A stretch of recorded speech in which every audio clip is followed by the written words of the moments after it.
truth. I will pre-warn you, you might not like the truth. We were in a very tight-knit family. April 26th, 2010, that's the day that we adopted Natalia. We had no idea what we were dealing. She was an adult. You could just tell. I'm like, whoa. Sons. I definitely didn't feel safe around Natalia. You've adopted a kid and now they're trying to kill you. I mean, it's the stuff of a horror movie. With a knife in her hand. She's tiny. There's more than one villain in this story. There's more than one villain in this story. Michael accuses Christine of beating Natalia. My mom is definitely not 100% innocent. Just when you think you have it solved, you find out you don't. We were all abused! We were all abused! We were all abused! I hate this. Well, kicking down the stairs, we said we're not going to say, right? Oh, still my microphone on. Buckle up. Something ain't right with Natalia. This girl is tweaking. If she laid for us, we have held her hostage. Made us look like we're the enemy. Natalia stabbing her family in the back over at his complete lie. This season, Natalia tells her side of the story. I want you to know how old I am. I want you to know about my past because I want to know too. Sorry. Are you sorry about what she did to me? I am horrified by what she has done to you. Child, Michael ain't horrified by nothing. Do you hear me? Michael was horrified about going to jail and dropping the soap. That is what he was horrified about, y'all. But if you guys are new here, my name is Ashley, and this is My Sweet Perspective, where I give my take on all things TV and movie related. And y'all, we are back to talk The Curious Case of Natalia Grace, seasons 1 and seasons 2, because we are on the cusp of the final part that will be airing Monday night and Tuesday night. They're airing on 2 nights. And y'all, I'm ready to get into it because when I watched this for the first time last year, this was one of the most salacious, unreal, unbelievable docuseries that I had seen in a very, very long time. But y'all know I'm not here alone. Let's bring up EJ, the TV junkie, because she's the one I didn't really get to see her expression and reaction in real time. EJ, talk to me about Natalia. First of all, how are you today? And real quick, was this a shocker to you? Was this docuseries, was your mouth hanging open? Like, were you falling out? Girl, I was doing a lot. I did so much that I was talking about it. I talked about it and I was looking at it in bed at night. My husband done fooled around and looked at it. Next thing you know, next day, he looking at the doggone doc. He loved documentary. He had never seen it before. We were both flabbergasted. We've been talking about this for the last 2 days, just trying to figure it out. Trying to figure it out, baby, because we still all have questions. And after the end of season 2, them last 2 minutes that they slid in on us, I've got a whole lot of questions. Last but not least, to the stage, we have Tyra over there at Struggle Reviews TV. Tyra, I got to witness your reactions in real time. Yeah. But was this shocking? Was this one of the most shocking docuseries that you've seen in a while? Honestly, I mean, in a minute, yeah, I've seen some stuff now, but I still don't know how old she is. You know, I don't care. I don't know. I don't trust it. I don't know that man, woman, child. I don't know. I don't feel secure about the answers that we led off with. I just don't know what to think. The doc did a very good job of convincing you of one thing, and then by the time you got to the next episode, it was like, well, damn, maybe she was 9. I don't know. I don't know, but this was very, very, very good. It's that sit on the edge of your seat type of doc. That part, and I can't wait to get into it. Let's just say hello to a couple of people in the building. Pretty Girl was first one in the building, and she talked about she ready. Listen, let's get into this dumpster fire mess of lies, mysteries, trauma, and listen, it was all of the above. It was all of the above. Hey, Books, Gurs, and Purrs. Hope you're having the most amazing evening. Hey, Tony T. Hey, Vicky J. Hey, Darfalina. Hope everyone is doing well. TP in the building. with the full beard that connects. We're going to dive right into it. Okay. I got to give him a hard time every single time. Okay. And so first, y'all know we got to go here every single time. And I want to know, because when I watched, and I binge watched this, so y'all know this has been over the last 3 years. I would have been fit to be tied if I watched that season 1 and had to wait a year to watch the part 2 to get any resolution. That would have pissed me off, because season 1, I thought Natalia was the orphan, damn it. I thought that she was a 35-year-old woman. I thought she had infiltrated them people's house. I thought she was on a mission to unalive them and their kids. That's what I believed in my heart. Coming into season 2, I was like, oh, okay. That they did the DNA, they did Dana, they did the teeth, and they were like, this baby was a baby the whole time. And so of course it changed my entire perception. And then I was like, there's some suspicious stuff. Who is this family? Why are we doing an adult adoption? And then in the last 2 minutes, we got what we got. Tyra, I'm going to start with you. What were your overall thoughts just in general after watching both seasons? It was just never a good thing for me to go into this having seen the orphan down, back and front multiple times, because I'm like, oh, we've seen this. We know how this movie ends. She alive. She infiltrated. This is as far as I was concerned before we ever watched it. Natalia was 40. Okay, I didn't know, but I enjoyed this for the dramatics of it. Like, there is something truly unnatural about this doc and the behavior that we get from these people. I don't think my mind was changed either way. You can't naturally see that man, his wife, the state of his children, past and present, and not think that something is off and that something is wrong. But as far as what they had to say about Natalia, I was like, I'm not believing anything, because we adopted her how? What was the rush? What was the intent? And if everything was everything, you could have just given her back or found her a different home like everybody else decided to. It was when we moved her into the separate apartments and facilities and whatnot is when I got to questioning, okay, well, how old is she? How old is she? Because there's just no way I could fathom this baby being in here at this point, because that, 7, 8, 9 years old, out of here just fending for yourself alone, and you guys just left her there. And then you have your bleeding heart as a parent and as a mother, for children. And then you flip it and you have these reactions from these bystanders, these neighbors who saw her. And it's just like, oh, we just didn't know we was coming or going. Like, we were ducking because we didn't. I was like, what?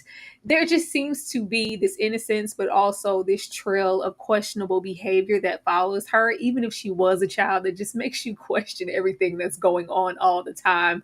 And I just hate it so much, because I want to know whose side I need to be on. Listen. I want to know whose side I need to be on.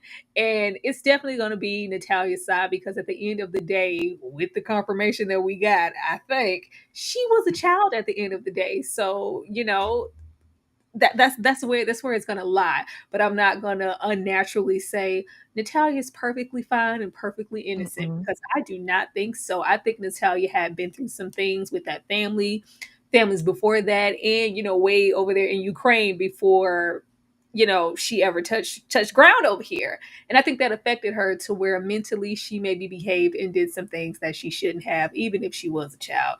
But we gonna see what happened in the next part. Well, what I said was, baby, if Natalia's a monster today, they made that monster. The 2-3 families that had Natalia before what felt like trafficking situation for me, these 24-hour fly-by-night, pay under the table adoptions. Like, you're not going to make me believe that there's some villainy in everyone, but I honestly believe that Natalia was a construct. I think they made her and they didn't get that baby no help. And me by myself, not 1 but 2 apartments, I would know how she even endured, which again is part of the reason. Does Ashley sound like a robot to anybody else, or is it just me? Ashley's turned into a robot. I think she froze back now. Am I still a It's robot? like, it might just be me then. No, go to talk again, Am I because back she's now, like, or she's am I moving frozen? like this. Yeah, I can barely see Ashley. She's blurry now. It just went out of focus out of nowhere. She said, oh, I'm getting out of here. Ashley said, don't tell me twice. I'm getting out of here. I'll be back. It just went into, Optimus Prime territory. I was like, let me ask her before we continue on, because restream be restreaming. But yeah, I can't wait, EJ. I don't have like sufficient answers to go, this is exactly what that was, and this is what happened to Natalia. We really don't know. Like, everything is just so suspicious. It really is, because honestly, the way I looked at it, I was like you. The first one I had already seen Orphan, so I said, "Oh Lord," "Oh God, this is another Orphan." I said, "In real life, is this where they got this from?" Like, I'm literally just going down that whole rabbit hole, and I was like, "I can't believe this grown woman that infiltrated this house, that did like." I'm just like going in on the little girl. There she go, and she's all not blurry no more. Good and stuff. Looking glistening and glassy. I like it. Ashley, are you okay? Y'all go ahead, because I hear a very bad echo. So let me fix this in the background. I see. I think I heard no, and I seen a finger. She said, "Y'all go ahead," and something about. Okay, but yeah, I don't know, EJ. Like, this is just such a it's a juicy mystery, but I try not to get too invested, because these are children at the end of the day. The state that she was left in at these ages, the things that may look suspicious could have been completely innocent. When we get into her like calling, I think it was a police call, and she's like, "I'm gonna harm my neighbors and stuff." I was like, she was 8 and 9 years old. I don't know. I don't know. That's the part. That's the problem right there, is that when you see the first set of it, you think one thing, and then all of a sudden you flip and you get to see the second season, and everything that you just thought was a certain way, you're like, "Oh my gosh, these people are trash, and what in the world are they doing?" You done dropped the whole kid off. The kid out here pulling trash cans, and I'm like, my 6-year-old, 7, 8-year-old would never pulled that doggone trash can out there. So like, I'm flip-flopping because I'm just trying to figure out how in the world, like, is she fending for herself? But then it's like, how the neighbors are talking, and then when you realize what age she is based off of what they said, you're like, well, that's kind of some childlike behavior. It kind of makes sense. It like, I don't know, EJ. The way Natalia explains these things away, it's always like, it looked like that, but actually, it's always a circumstance to why it can't be no circumstance to why something looked like something it wasn't. Every single place you go, like, them people sound like they were scared. Like, we just hated her. We all just wanted her to move out. Like, oh.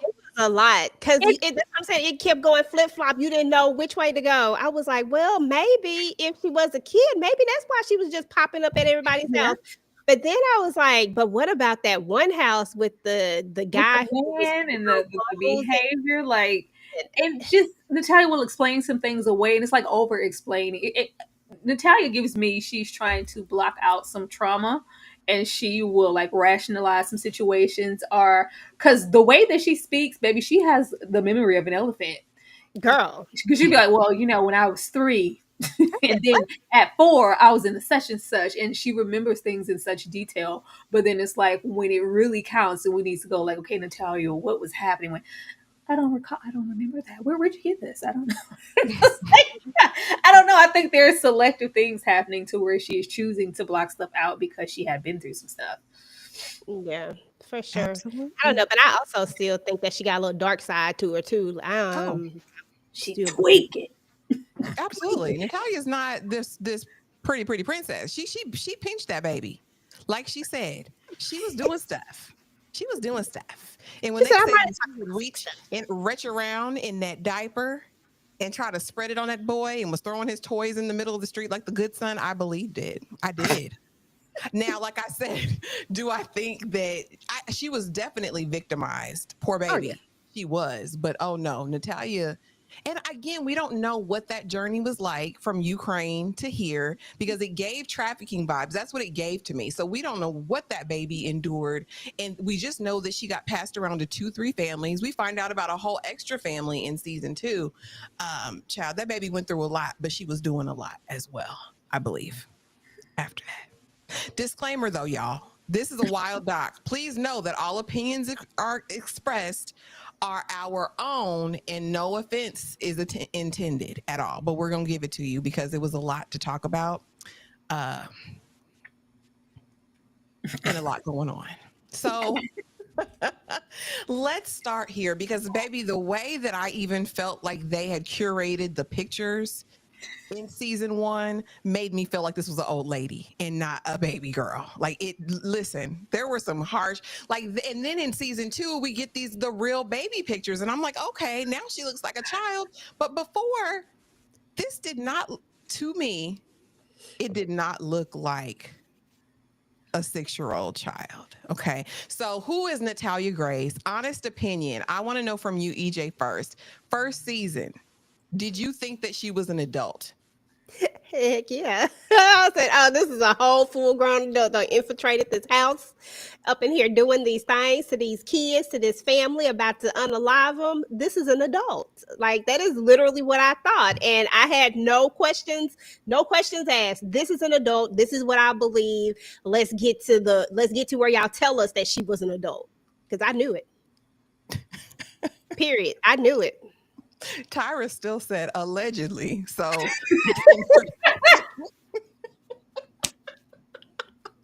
season 1, and then when they bring the other baby who's got the exact same condition, and they try to do a play date, and the mom is like, that baby look old. I'm never bringing my child around her again. This is not a 6-year-old. And then present day, they're like, yeah, she look way older than me. That's not how I look. And everybody's different, but it's like so much went into proving the narrative that Natalia was grown. Tyra, I mean, yeah. No, it was so purposefully done. Like, if you don't have any nuances from that second part, then it's just like, oh, this is a grown ass woman.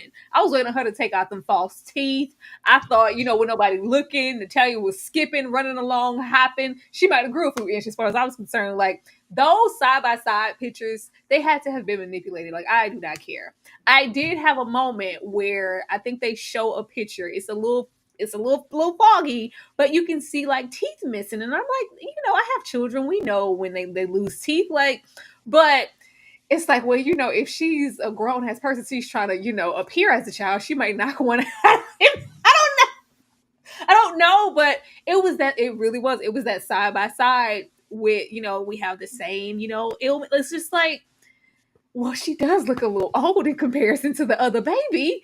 But it was masterfully done. It played on my intentions. I definitely thought going in that she was an adult and that maybe she had some ill intent with this family, and her coming from the Ukraine and all. I was like, this just looks real suspicious.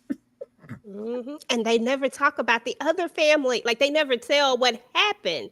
I just bought into the whole thing right there.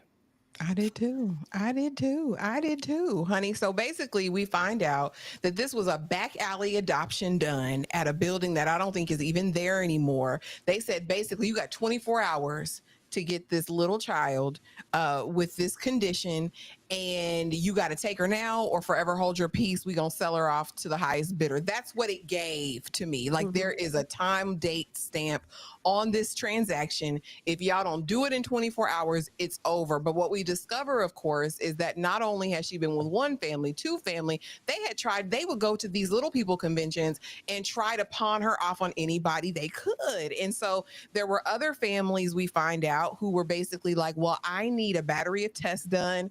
I need her to have a psych eval. And they said, no. Why you got to do all that? Why you asking all them questions? You asking all them questions. Just take her. And so then we get, of course, this back alley 24-hour adoption where Christine and Michael, who we're going to meet shortly in the next slide, say, listen, we want this baby. We have 2 sons, honey. My one son is in Mensa. He's 12, giving TED Talks. I want to take on this new project, is what it feels like to me. So I want her by any means necessary. EJ, talk to me about the back alley adoption. And you have to, if you're presented with a baby, right? No home, no parents, you desperately want a child, and the people tell you, yeah, but you only got 24 hours. Are you going for it? And what did you think of this whole situation? Listen, I'm a different type of person. I am skeptical about every doggone thing. There's no way you could give me 24 hours and I would have been like, yeah, absolutely. Desperation be damned. I wouldn't do it. It's just because of the fact, like, I feel like if somebody pushing something off like that in a process that you know is a longer process, is a tedious process, is a process that people spend tons of time trying to do this process. I mean, sometimes years, and you telling me we're about to get this done in 24 hours? Red flags going up all the way, and I'm not buying it. And whatever it is, you can keep them, because I don't want them, because something ain't right. You know what I'm saying? Like, I know that for a fact, and I believe that in my heart.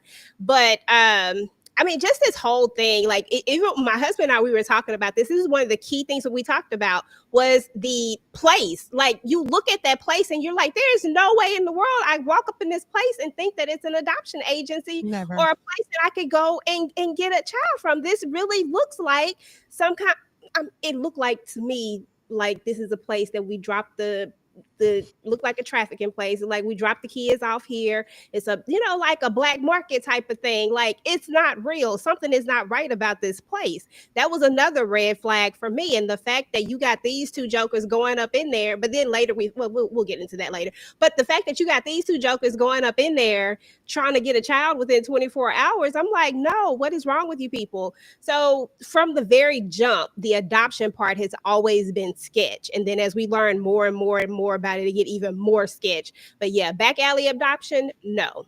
And if anybody is thinking about a back alley adoption, run. Okay? Run. Don't walk, run. Okay? This is a PSA.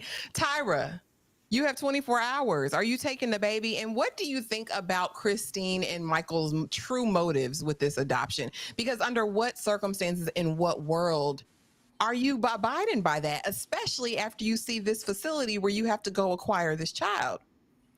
And we're going to get into them folks, but they wanted this baby because of her disability. And they were willing to go, especially that woman, to go, you know, any extent, anything that looks shady. Like, the limitation of 24 hours is crazy. And that just shows just how desperate they were. Not to even question, why is it so urgent? Why the 24-hour mark? Why, you know, other families wanting to do a little deeper intel, you know, let's have a little psych eval before we, you know, this child has the potential to, of course, be around my current children. I need to make sure they're safe and we're safe. No, we don't care. We didn't care because we wanted, in which we, you know, we found out later, they were interested more in her disability and what that could look like for them as a family, and more in, not less about, you know, her current state of mind, or just the shadiness of the adoption process at all. Like, it just shows more so their motives, because I know those other folks, even though that could, you know, be taken with a grain of salt, because the 24-hour in them, you know, kind of, that baby, it's like they was ringing a bell, Liberty Bell, baby for sale, anybody, anything, like they were, it's giving off like they were trying to get rid of her. And it's like, let's hurry it up before they find out anything that's occurred with her before. And if we don't, you know, make it 24 hours and they want to know more information, they might not want her after that. Like, yeah, it's something eerie about that also, but more so with their motives. I think it was just her disability and what the mother felt like she could be for her agenda. Oh, absolutely. Right off. Hype Green 05, thank you so much for the $5 super chat. It says, listen here. Thank God for Beth, the lawyer, because I didn't know who to believe. She, the only one I trust in this mess. Amen and amen. And Samantha, I saw your comment about needing background. I'm going to play the intro really, really quick, and we'll be right back, okay? Just to give you a kind of rundown. You're going to get the truth. Rest of this. I will pre-warn you, you might not like the truth. We were in a very tight-knit family. April 26th, 2010, that's the day that we adopted Natalia. We had no idea what we were dealing. She was an adult. You could just tell. I'm like, whoa. Sons. I definitely didn't feel safe around Natalia. You've adopted a kid and now they're trying to kill you. I mean, it's the stuff of a horror movie. With a knife in her hand. She's tiny. There's more than one villain in this story. There's more than one villain in this story. Michael accuses Christine of beating Natalia. My mom is definitely not 100% innocent. Just when you think you have it solved, you find out you don't. We were all abused! We were all abused! We were all kicking down the stairs we said we're not going to say, right? Oh, still my microphone on. Buckle up. Something ain't right with Natalia. This girl is tweaking. If she laid to us, we have held her hostage. Made us look like we're the enemy. Natalia stabbing her family in the back over at his complete lie. This season, Natalia tells her side of the story. I want you to know how old I am. I want you to know about my past because I want to know too. Sorry. Child, we all want to know. But in a nutshell, these people adopted this baby from Ukraine, thinking it was a child, come up with this story that she's really an adult, put her in an apartment. She lives on her own, only to discover after all is said and done, after all manners of abuse, inpatient admissions to the adult psych units, all sorts of things, that she's really an adult, and they're put on trial. Another family enters wanting to adopt her as an adult. And it's just a dramatic ball of mess that you'll really have to watch to understand. Yeah. So here we go. Let's meet the parents. And I blocked out them children because they was blocked out in the documentary, and I don't want no smoke because of the pictures I found online. But this is Christine and David. We find out that Christine and David, I believe, have been married for 10 years before, 10 or 15 years by this time. And they got all the money. Okay. They have that, a 13 bedroom, 13 TVs in their mini mansion. Okay. One of the sons is super bright, allegedly, but it kind of comes to light that Christine framed that as well. But he's doing TED Talks. He's going across the country. He going to recite to you verbatim pi every chance he gets. He's going to write formulas on the wall. Now he's living downstairs in a pink basement. She absconds with the children when it don't work out, moves to Canada, and Michael is there with in his hand. We find out so much about these people as the doc goes on, but just to meet them, Christine wears the pants in this family. Okay, it seems she's the breadwinner, right? Because she's out here writing books. I think they said she had made $500,000 on this book about how to raise a genius, right? Which is why $600,000. Which is why they say or feel like she wanted Natalia, because basically Natalia was going to give her another book. Honey, yes, I raised a little person as well. She's a genius also. I breed geniuses over here. I raise them up. And I mean, there were talks about her potentially getting a TV show, all kinds of things. And then you have David over here who, listen, I don't know if David likes women. They push it like he does. But if you watch this, the level, I don't know. David's totally different in my book. Totally different. He says that she was sexually abusing him because she was withholding the Smex, but they both agreed to take on Natalia. I want to know from you, Tyra, your initial impressions of these people, because we don't meet Christine in the doc. She tells the people when they try to get a statement that the network is whack. She would never do this documentary. David takes center stage and he is a born ham. Talk to me, Tyra, about these two and your thoughts.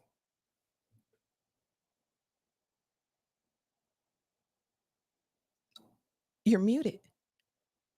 David is guilty, but nobody can't tell me that he isn't also a victim.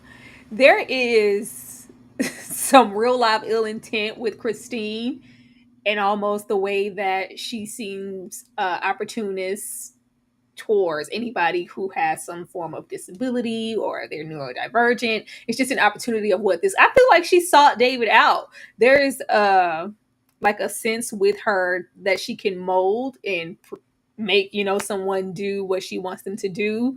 And I think this was, a money bag for her.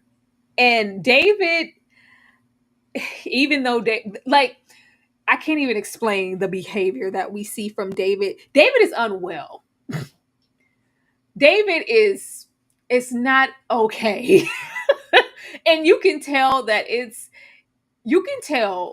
someone who is putting on, and this is for the cameras and behind closed doors. This is he just trying to make sure we think no, I think this is him. I think that this is him. And I think that this is him in his most broken, worn down state, because it wasn't just her. David had, businesses and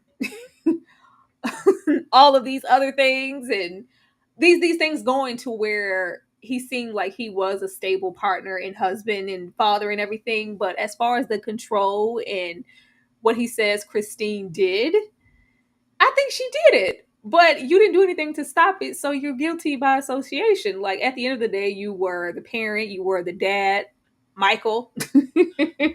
Michael was all of those things, but I don't feel like he was okay. I just don't. I don't know. This could be for show, and he could be masterminding some things, because at the end of the day, Michael said, "Who going to jail?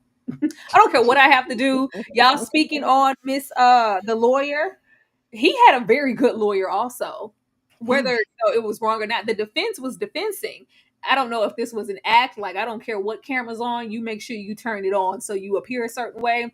But it does not feel like completely fake to me. Like, this is a shell of a man who is mentally disabled, in my opinion. But that's just me. Michael is unwell, y'all. I've been calling this man David. This man's name is Michael. I knew that. I just wanted him to be David. I guess. Girl, don't judge me. Judge your mama. Don't judge me. But I totally agree that Michael is totally different. I've never seen anything like it in an undramatized space, especially from a grown, near elder man. The fact that he is pounding on the floor saying, "Cameras, you got that?" Crying on demand. After we see everything, it makes him so disingenuous, honey. I think he just wanted to be kept. He wanted to be kept in that mini mansion with his multiple 1989 sports cars. I think that is what kept him holding on. Hype Green 05, thank you again for the $10 super chat. Let me say something else. I don't trust an animated MFer, okay? The father was animated AF. Everything he did and said was over the damn top. Dude was doing the absolute most.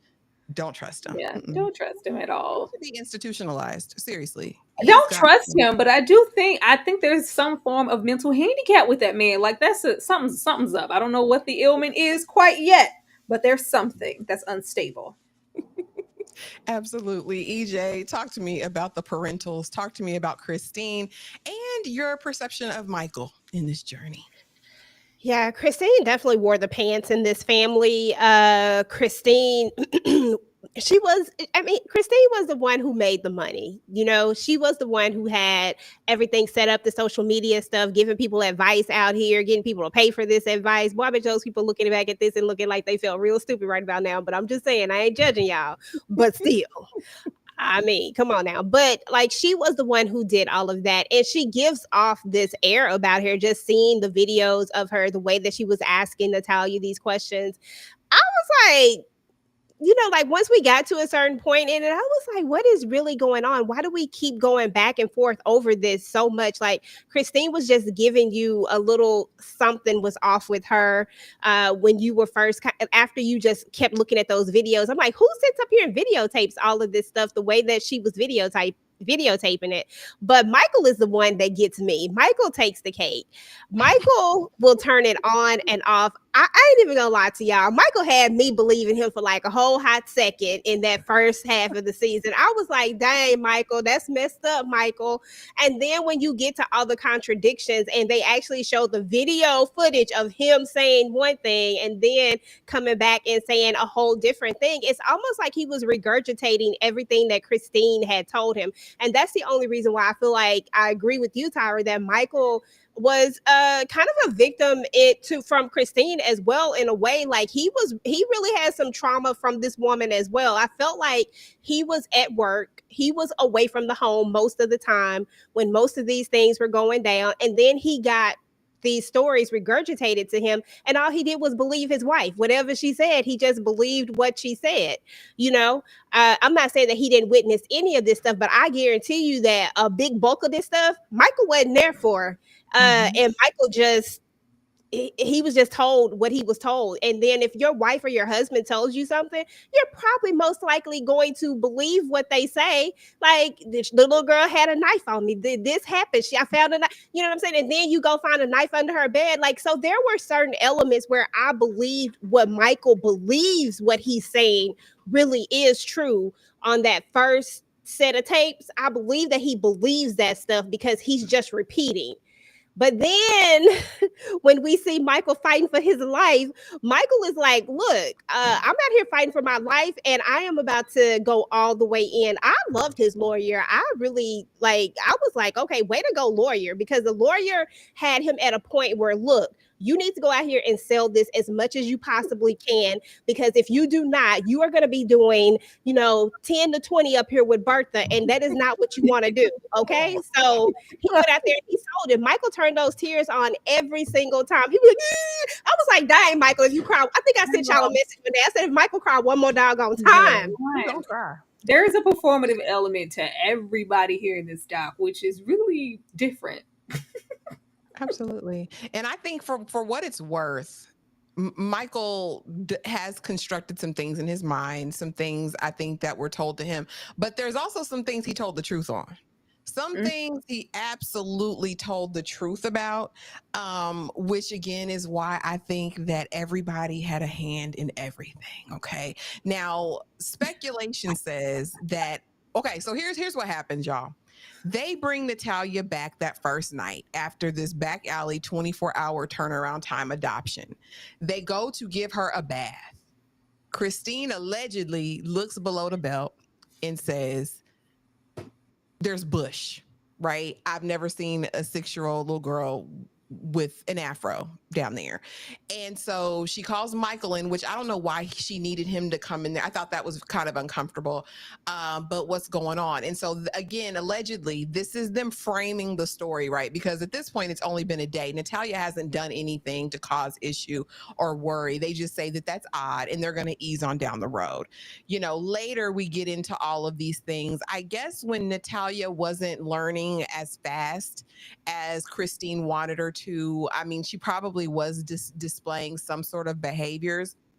Ultimately, Christine gets to a point where she no longer wants her. And this is where kind of this story comes from. They start painting this picture by going to different doctors, by seeing what they can do, seeing what their options are. Conveniently, at some point, a police officer that they get involved tells them that they need to have her re-aged, which starts kind of the whole other part of this drama. Now, I'm not a horror girly, EJ. I have never seen the movie Orphan. Have you seen Orphan? And if so, does this story fully align with it? Absolutely. I have seen Orphan. That I have seen. And when I saw this, I said, oh, they really did pull an Orphan. That's the first thing I thought about. I was like, they really did pull the whole Orphan out here in these streets. I was like, oh my goodness, because I really believed it. I was like, oh, this is a real life Orphan story.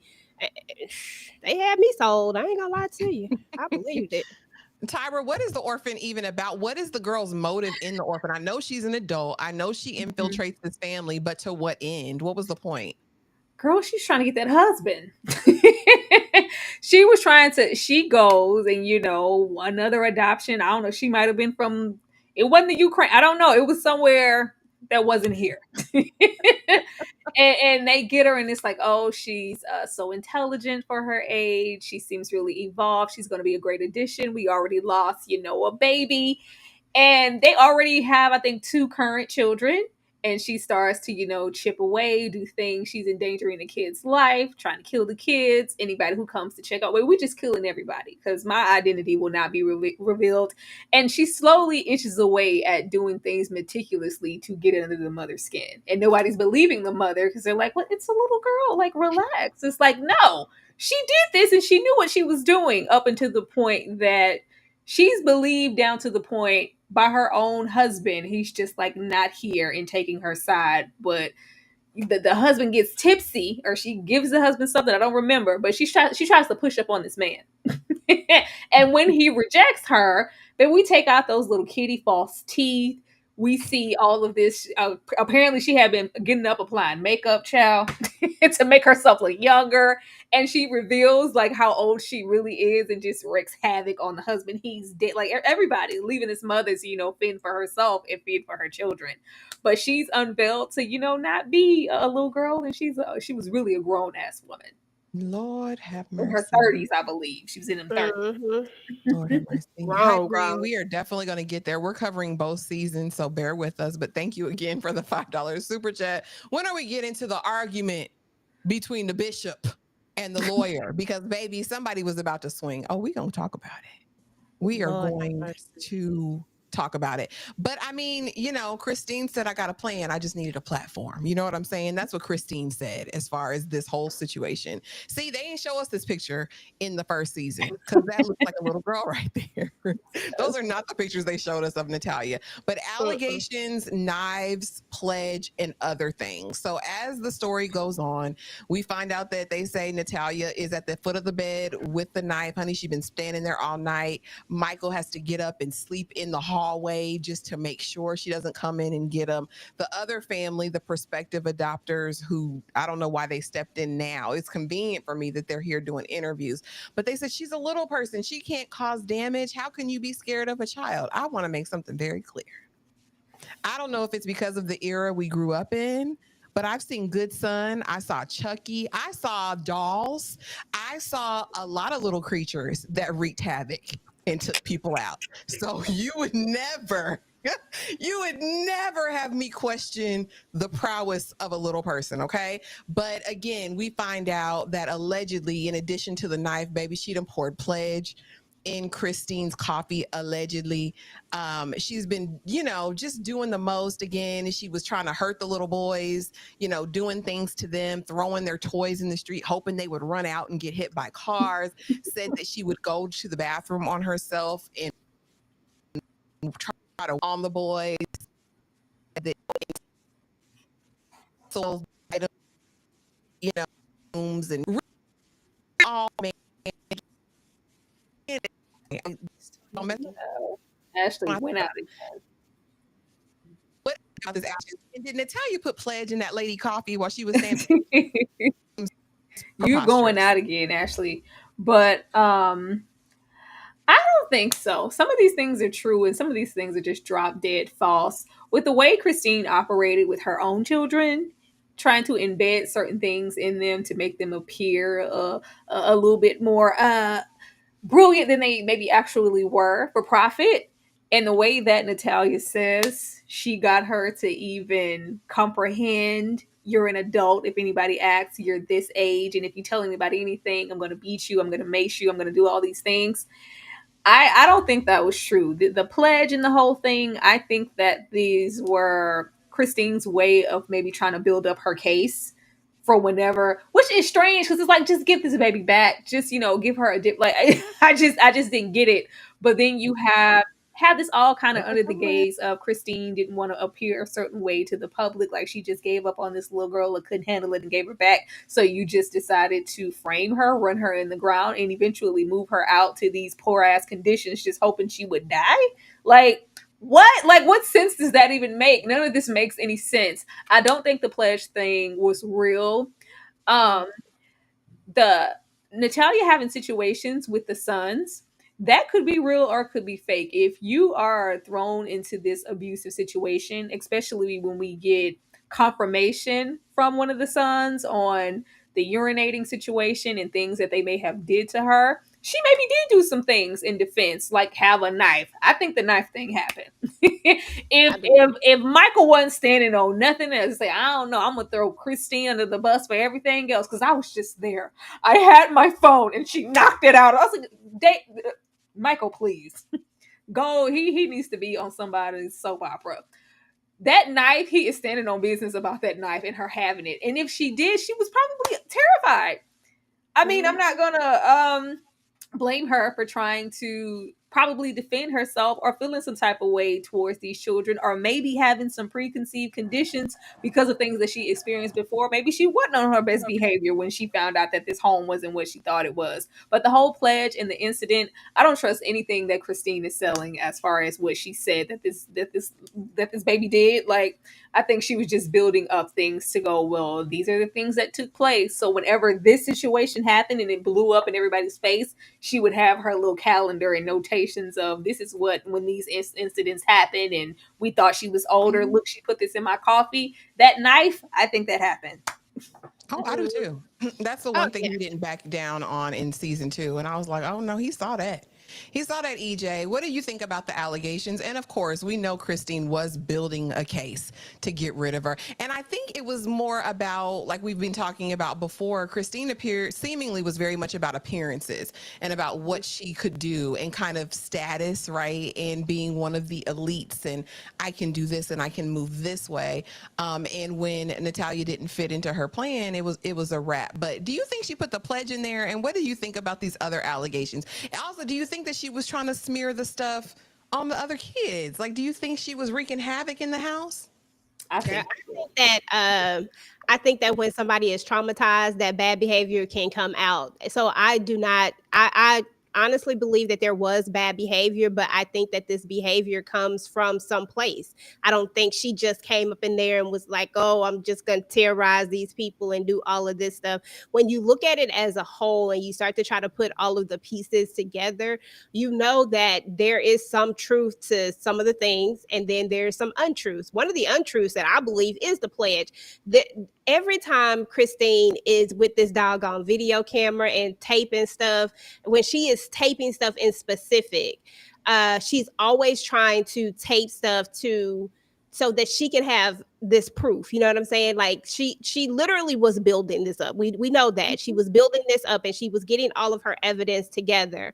But at the same time, this girl was still a child. So someone was coaching her to tell, I'm this, I did this, I did that, I did this. But at the same time, this child was probably terrified at some point, you know, like if these things were happening while Michael was gone, especially like he's not there, that means Christine doing whatever the heck she want to do. And she's probably saying everything that she want to say. And then she gets to the point where she starts videotaping certain things on purpose. Like when if I'm not mistaken, she videotaped her when she said something about that pledge in the coffee or something like that. Mm-hmm. And I was like, what? That was just too convenient for me. You know what I'm saying? Like that just didn't make any sense. And you can tell a child to say X, Y, and Z. And if you keep telling them enough, they're going to repeat it eventually. You know what I'm saying? Like, and it's not like Natalia was not smart. She could have some adult conversations. It felt like when she was sitting on that thing when she was talking to that police officer, she was having a whole conversation, and I was like, "Ooh, she is having a really, you know." And that's another thing that led me to believe that I thought she was an adult. Like it was like a lot of going back and forth. But at the end of the day, this is all Christine. Christine is a horrible individual. Let's just point that she is a horrible individual. Natalia didn't deserve any of this at the end of the day. But I for one second will not say that Natalia did not have bad behavior, because I honestly believe she did. I just believe it comes from a place. And I don't want to put it all on her, but I think that she has bad behavior because of everything that she's been through. I agree. It has to be trauma. You come from your homeland, you're given up by your mom, you're shuffled around, probably because there are things that have gone undiagnosed, unaddressed as you've been growing. I mean, you can't help that. That's definitely the nature kind of debate, right? Does your environment, your circumstances make you into the person that you are? And definitely in those formative years, I'm sure. So again, Christine is at her breaking point, allegedly. They get the popo involved, and they say that one police officer calls Michael on the phone directly and is like, here's what you need to do. I got the plan, because this is a grown person. This is a person who's going to terrorize you unless you do something. Conveniently, this man is no longer in the land of the living. His notes don't specify anything of the sort, nothing of the sort, okay? And so it can't be corroborated, right? But they got it from somewhere. They go to a judge for an age change, and the judge says, well, you know, I'll just move her date back 10, 15 years. We'll take it back from 2003 to 1989. So she goes from being 7, 8, 9 years old to 20, 21, 22, right? That's the thing. It is crazy as hell. And I feel like everybody needs to be, debenched? I don't know what they do to judges, but they need to be kicked off the bench, booted. Because in what world would you do this? We know that you can get dental records, have dental examinations. We find out in the second season that Christine did go and get a dental exam, and the dentist told her what the baby's true age was. But this judge says, listen, I'm going to go with this arbitrary age. Y'all are saying she's grown. So she's grown. EJ, What competent judge would do something like this? Or did Christine know somebody? Somebody had to know somebody. Girl, Christine knew somebody. It wouldn't shock me if she had some connections. I mean, we got to remember that Christine had built this online presence. She had built connections and things like that. And I believe that the judge was bought and paid for. Like, honestly, like the stuff that we see on television doesn't come from just anywhere. People buy and pay for stuff all the time, right? We are a world where you can buy just about anything you want. And I believe that this is exactly what happened with Christine. There is no judge that is just going to sit up there and re-age somebody this many years without having a little stash kicked to them. And like, because she probably went in there and she was like, look, she is a terror. We cannot get rid of her. She has done X, Y, and Z. And they probably had the judge she probably had the judge feeling bad for her, like, because, oh my goodness. And because who wouldn't? If I'm hearing about somebody terrorizing your home and you're afraid for your kids and you blind and blue-eyed, of course I'm gonna be fearful. I'm gonna want to help you. You know what I'm saying? Like that's just the nature of how these people are gonna think. And I just feel like everything can be bought. I know she was bought. Whoever this judge was, he, she, whomever was bought and paid for, and it is what it is. And they changed this age. There are procedures that you have to go through for anything when it comes to court. Like, we didn't do no background. We didn't do anything. We just went straight in. As a matter of fact, if I am not mistaken, I am almost positive that they said that there wasn't even any type of hearing. There was nothing. There was just a signing of the paperwork. That is very odd to me. And you cannot tell me that they didn't buy them, because nobody does that. And this is crazy diabolical. And whoever that person is that did this, they ought to be ashamed of themselves. And I ain't wishing no ill will to them or anything like that, but maybe I am secretly. But they know better. Know better, do better. That was wrong on every level. All y'all had to do was get his baby back to somebody. You could have dropped her off anywhere in a safe environment. Listen, that's what they do. Drop them off at the firehouse. I mean, exactly. If it ain't working out, there's options. You know what I mean? Tyra, was this judge on the payroll? And do you think this miscarriage of justice tied to Michael being able to get off of his charges down the road? Absolutely. As far as like a payroll, I think people are just stupid. I don't think she had to work hard to, have her aged or anything. I think it was just a white privilege situation and her status and who she was, and them just taking her opinion verbatim. Well, if she said it and we're looking at it, and I don't know what licensed professional would act like we've never seen, hair on a smaller child. Like, these are the state. Like, there are certain levels to go through to determine whether someone is a child or an adult, whether they have a disability or not. But I think they just did. They just took her word for it. And I think she probably collected and had all these little nuances to her story. She fabricated it up. She made her the orphan. It's like, oh, we can't let this go down. We have to get her out of there. And then there was also, I guess, a way to go about it, because there were all these other ideas of just not giving her back or giving her up. And once you adopt her for however long until she's readopted, you're liable for her financially and her surgeries and other things, because she does have a disability, and you knew that going in. Probably didn't read nothing because it was a 24-hour adoption. And it's just like, well, yeah, there has to be a certain way that I finesse this to make it okay. Like, Michael couldn't get off if they brought that into fruition as evidence. The fact that they just like, we can't even say or reference her as a child or her age. And I was like, what kind of trial is this? The scenario was very strange. I couldn't believe it was happening. I was like, how can we just throw out the most important piece of evidence and say that this is at all fair? It's crazy.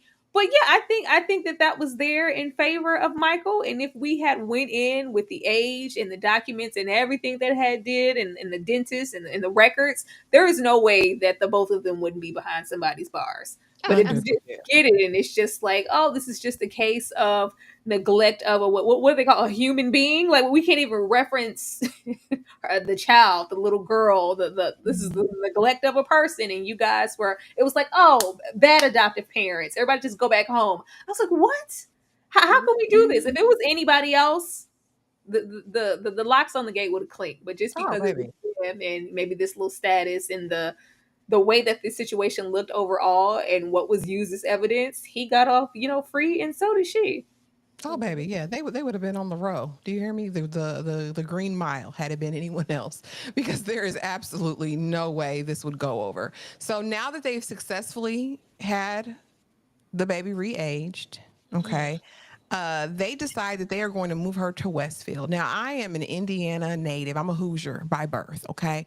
And Westfield is fine. These apartments were not. They keep acting like these were like, the Beanies apartments. These apartments were still hood, even though they are in an area with a fairly low crime rate. There's little hoodish areas everywhere, okay? Let's be very clear. But they said, no, we got her this apartment. She's old. She's old. She's grown. She's 22 years old.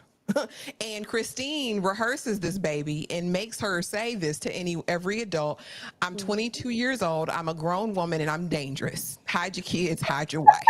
Because I hurt people. I tried to unalive my parents. That's why I'm living in it was a script that this baby repeated to all of these people that she knew. Well, when she goes to the Westfield apartments, she carries on, I assume, like a child would. She's knocking on everybody's door. She's walking in everybody's house. If they got kids, she playing with the kids, rolling around in the dirt. It's really, really wild work. It's really wild work. The fact that they dropped her off at this apartment, they gave her some run over furniture, and basically said, all right, we'll be here every 2 weeks to drop off some groceries, make sure you ate something. But other than that, she's completely unsupervised. We find out that she has been in these naked men's apartments. They say that she's propositioning people. Granny May says that Natalia is the predator. Okay, these people ducking and dodging, trying to hide when they come home because they know as soon as they get home, Natalia is going to be at the dodo, and she's not going to knock. She's going to walk right in. Tyra, talk to me about these first apartments and the experience, because again, I thought Natalia was grown. The old lady said, yeah, I went to help her with her groceries, and she told me, lady, I'm 22 years old. I don't need my mother's help. I got this. And you can't tell Granny to this day that Natalia was a child at that time. Talk to me, Tyra. Don't, because it's hard. It is hard.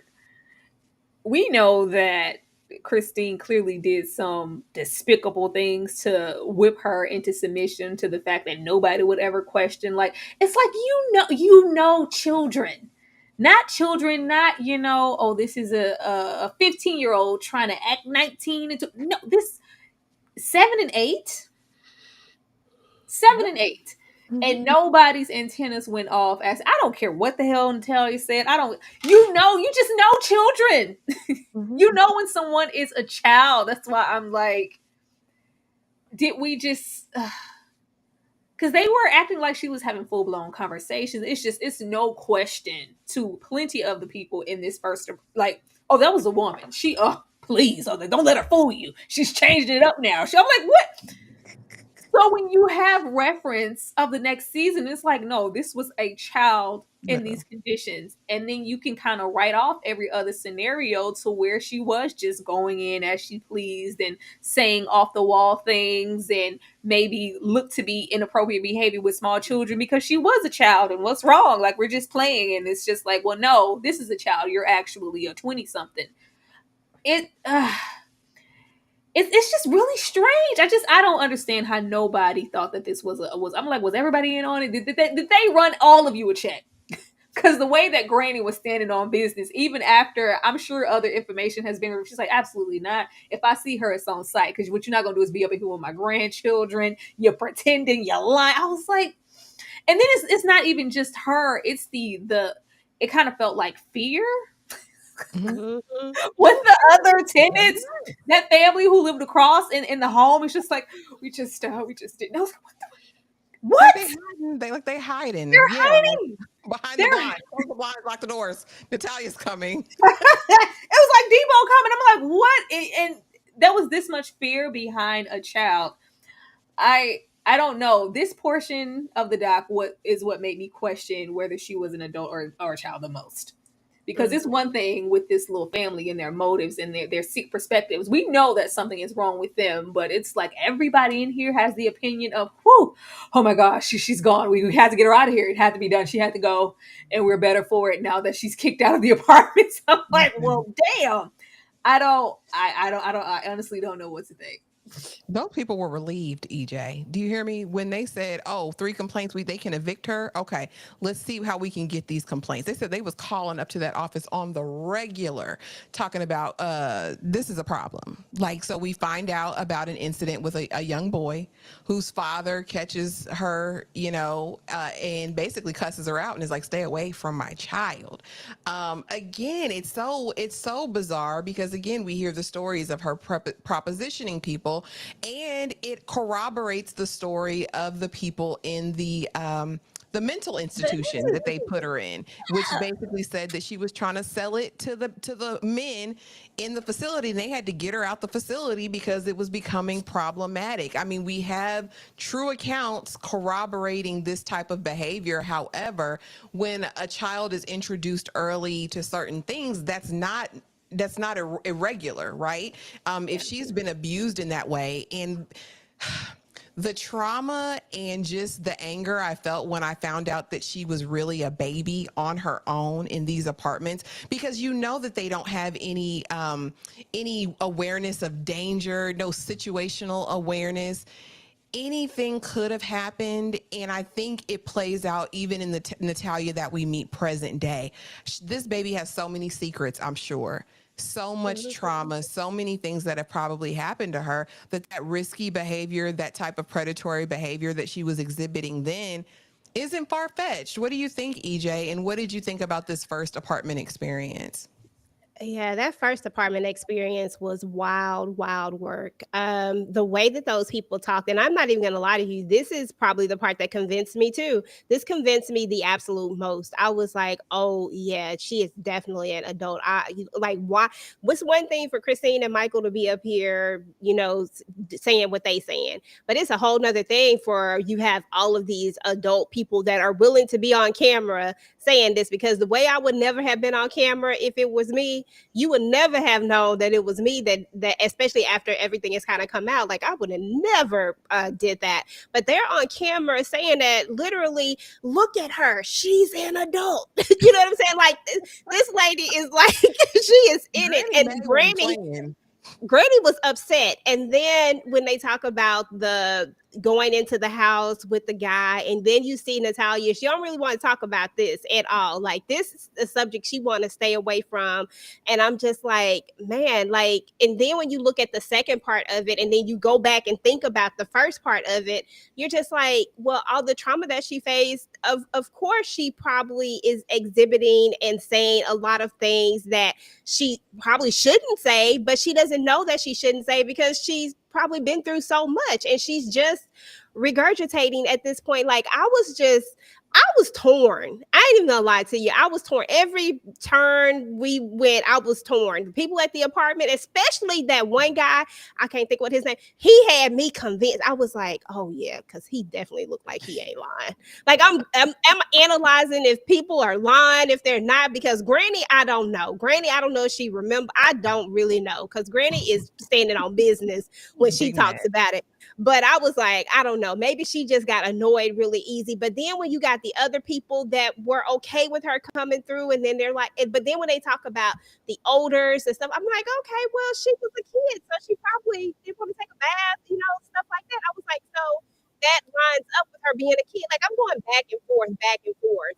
Like, even as I get into the second half of this, and I know that she's a kid, I'm trying to figure out why all the behavior over here during this time, and why all these people believe, like all of them believe it. You're talking about complaint after complaint after complaint after complaint, and everybody is somewhere on the same page of this. You're talking about a parent who went ballistic because of whatever happened, because I still don't feel like they explained to us fully what it was. Like, y'all need to spell it out for me. Maybe I need y'all to just say what it was, because they didn't actually say exactly enough for me to know why this parent went ballistic. But whatever it was, it must have been enough, because when she tried to explain it away, she make it seem like they was just tickling. And I'm like, parent do that for some tickling? No. Well, no, it's tickle fight, but when it's from the other side, it's her unzipping pants and putting her hands where they shouldn't be. And I don't know. I think those are the moments where, because like I said, the memory is there and conveniently they're heavy when she wants it to be. I think those are the moments that she's suppressing, because any moment where she probably displayed any behavior, I feel like she has, because she's been through some things and been exposed to some stuff, then that's when I don't remember that. And the mental institution doing what? I did what? Yeah, I don't remember that. Who said that? I don't remember that. Oh, the man in the apartment? I don't remember that. Oh, the children and the boy? I don't remember that.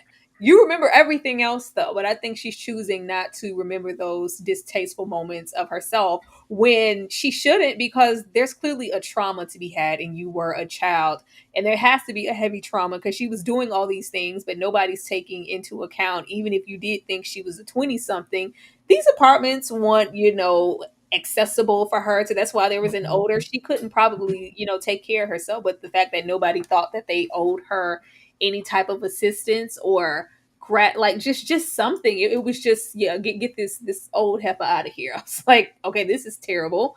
But yeah, it's I don't know. I feel like Natalia did do some underhanded type of behaviors that warranted all of this pushback from these people.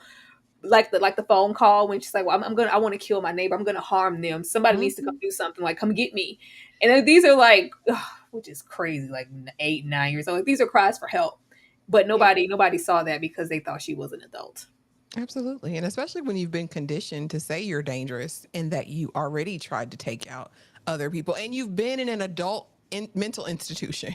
Like, you've been around, like, you know what I mean? It's untenable, to be honest with you. And so after she gets evicted from this apartment, because then people put her out and said good riddance to bad rubbish, they decide that they are going to move to Canada, Michael and Christine, with their boys, and they're going to move her an hour away from where they even used to live, in this place called Lafayette. Now, I've been to Lafayette. I used to go to a church in Lafayette, okay? And Lafayette's not all bad.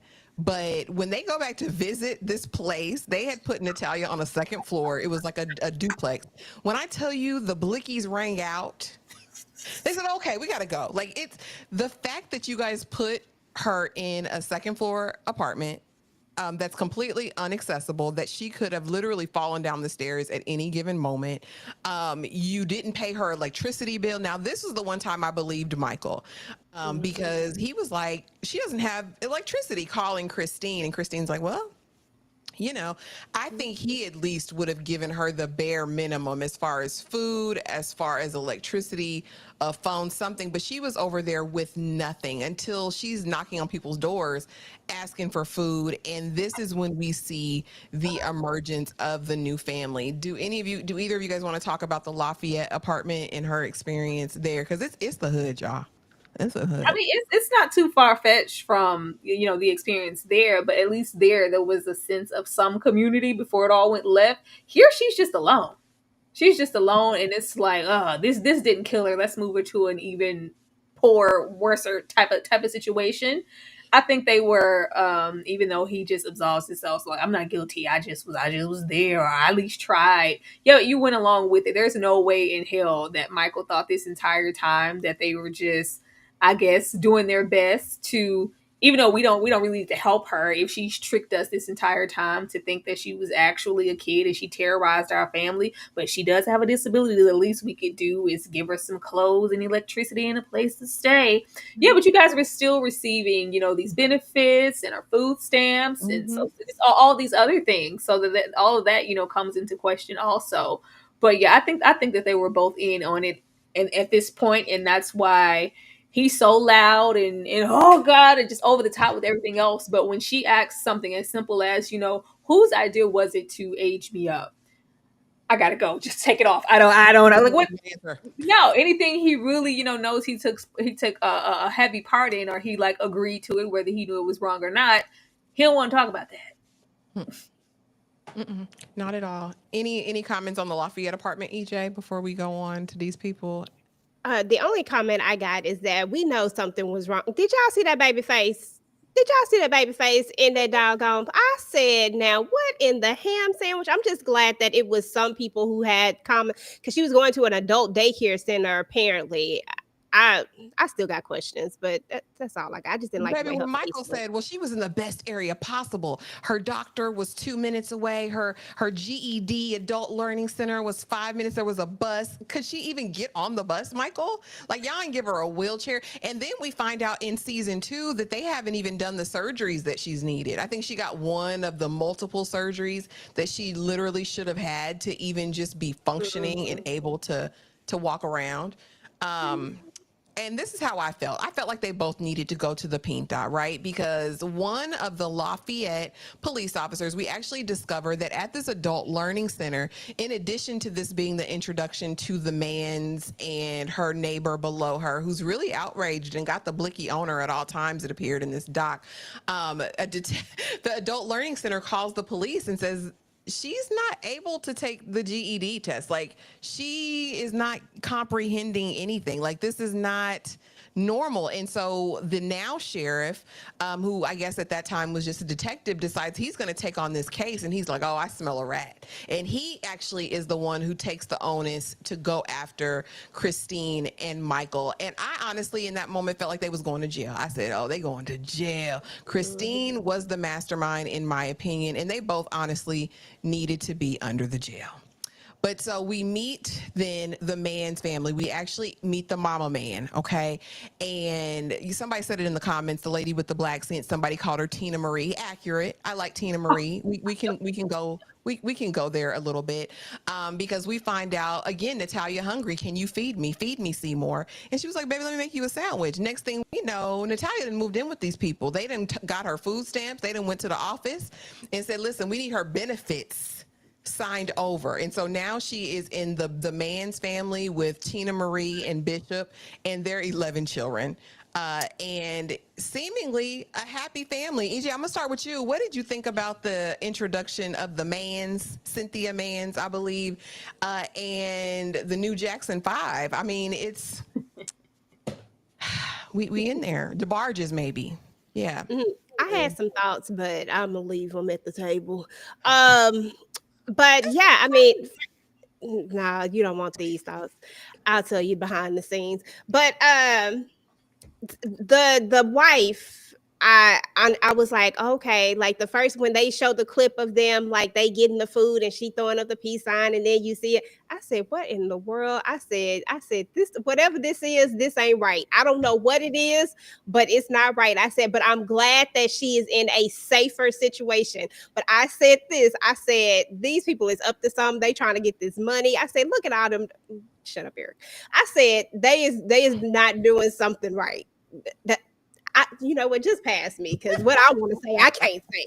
Well, I thought it was kind of opportunistic. On the second season is when we're really introduced them, and I'm thinking he's trying to fill up that little 5-seater church. That's what I thought about the bishop, if I can be honest. I wasn't trusting much coming out of my mouth because it seemed very performative. Everything that we saw him do as far as engaging with Natalia, with Michael, with everything, it was like, bro, you overstepping. Tyra, what did you think of this new family? I mean, I'll say this. They saved her from being hungry. I don't know to what situation she's been in, but she's been with them now. They said it was like 7 or 8 years, right? So, I mean, what did you think? Did you think this was her forever family? I'm never going to be mad at anybody showing Natalia some love, affection, getting as far away from those abusive settings as she can, because it's been a long road for her. But I'm not comfortable with these mans or that man or that woman. Not at all. Because at the end of the day, when any authorities were notified, it wasn't at your own hand. Y'all didn't call. If I if I was in that much close proximity, saw the conditions, and she was left this way, and the eye looked black, and there wasn't any food, and there was an odor, and she could barely get up those steps, let me take her in. Rightfully so, but I'm gonna do due process. It's not gonna be automatically. So yeah, what's up with that check? What's up with them food stamps? What's up? It's a sense of opportunity along with it, and I think that opportunistic outpour like rolls over the more we know about the family, especially when we get into him being all in the videos, all on the record, all in the doc the entire time. Yeah. I feel like it was put the money in the collection. It's over there. It's over there. He don't give he don't give that, but it gives I am giving the good word and using my ministry also as an opportunity to, fill some seats, maybe be seen, maybe get opportunities. And if I can help Natalia in the process and have her heal, because just with the optics of it, I would have preferred that the woman was there because she seemed to have a closer relationship with her, but with him being there, interrupting, interjecting, and trying to make his voice be known. It's like, baby, this is not about you. And it's like we're trying to make it about us because this is at this point with all of the things that have happened and how big the story. Natalia is a check, and I think she was a check in the first place, and she was a check now, because if she wasn't, y'all could have still did this due process. Like the fact that I don't know at what point she had been with them, that we had just got to the real like adoption process and changing the name and doing all these other things because they just automatically took her in. But why couldn't we do due process and also take her in so that it doesn't look like what it is? If you were that bothered, you would have made sure that she was okay. There was never going to be a moment where she could have those people named where they could come and claim and take her or do anything. Because I want you to be as far away from these people. After I prove my case, after we go to court, come on home, baby. They never did that. The teacher called. Which is why I say something ain't right with them. Absolutely. I mean, that's your first move to go and get her food. And last but not least, I ain't gonna say it. No, like it's just, and it's something about it wasn't no black children to adopt. Thank you. That's what I was about to say, but I was trying to leave it there. I'm just saying, like, especially with the neighborhood that they're in, because it gives, I date black men. I'm surprised she had a little asymmetrical haircut. Everybody do what they need to do. But I was like, there isn't a black child in this home. I don't know. I don't like the optics of this situation. Right with it. I'm telling you. And that's the first thing I noticed, but since we done brought it up, I'll go ahead and spill my tea now. I'll go ahead and say my piece. We found eventually in there, in the rough. I mean, that's the thing though. Like that part right there was like the biggest thing that just popped out and stood out to you. And you was like, something isn't right here.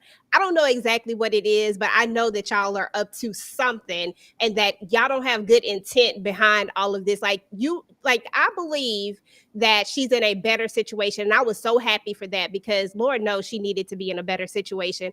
But I felt like she was being manipulated in some sort of way. These people making her feel like, oh yes, we definitely are here for you. But they really was there for a check. That's all they ever, that's what she was to them, was a check. And he definitely wanted to be seen. He wanted that camera time. Every time you turned around, he was there. He was there. And something about that felt dominating to me. Like it felt like I'm here just to also make sure that whatever is going on here, you don't say what you don't like. What's going on over here?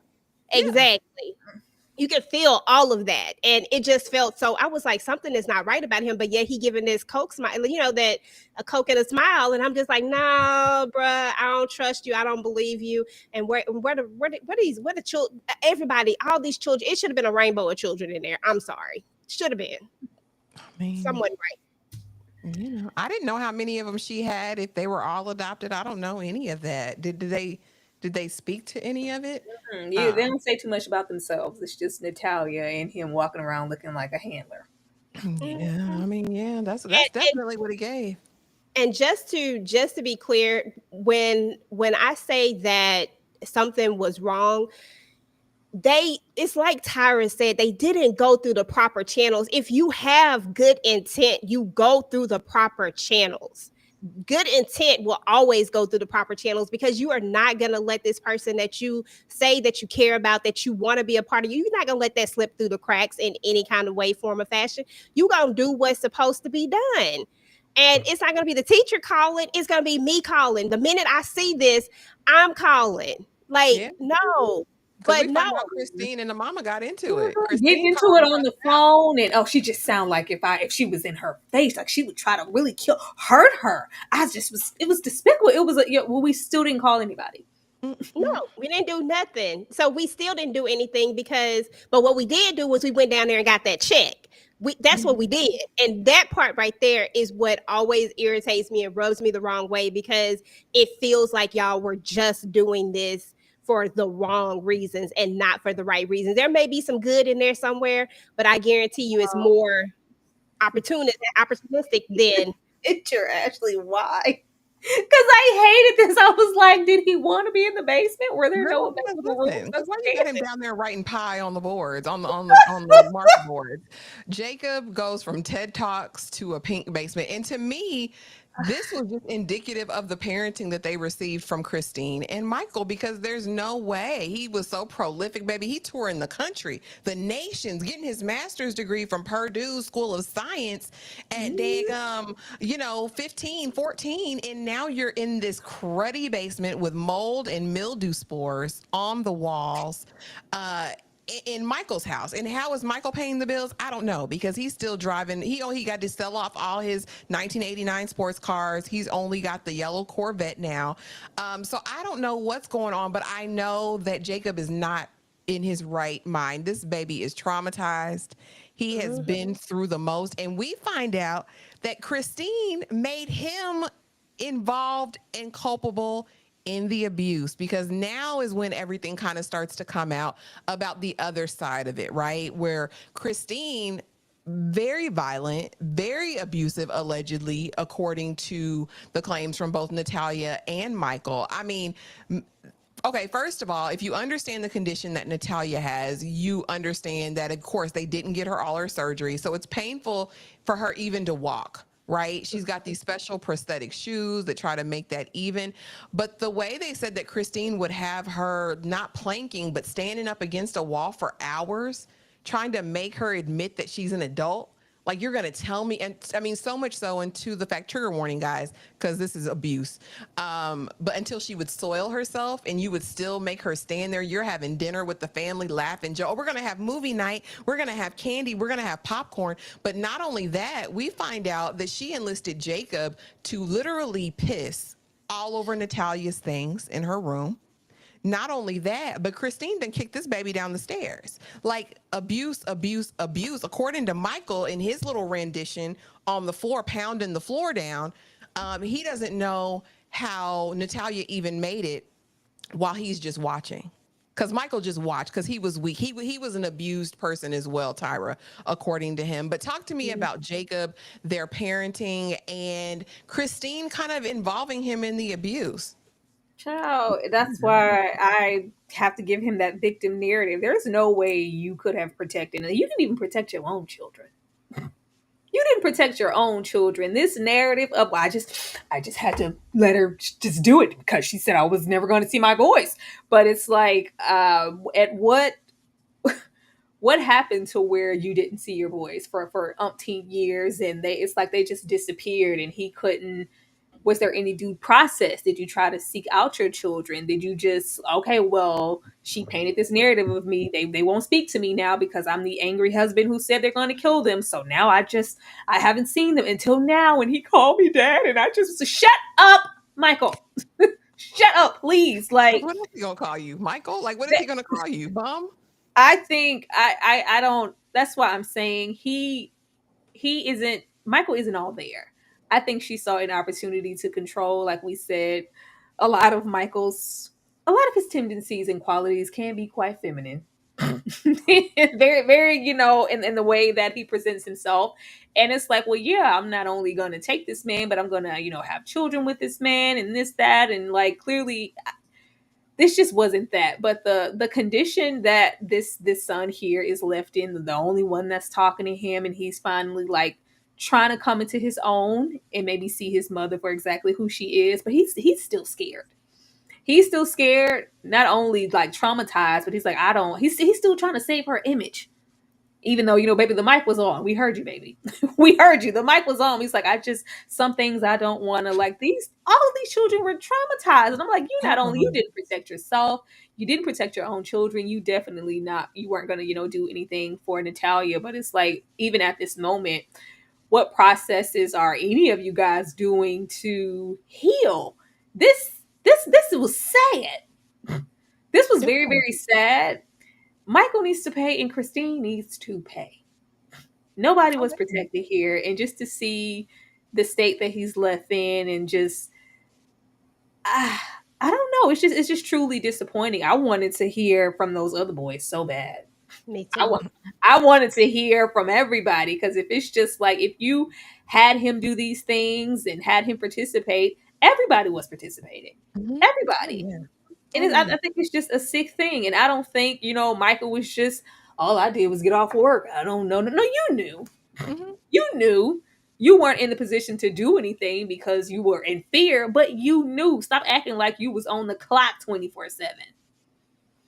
We know he wasn't. We know. And he's not as feeble as he claims.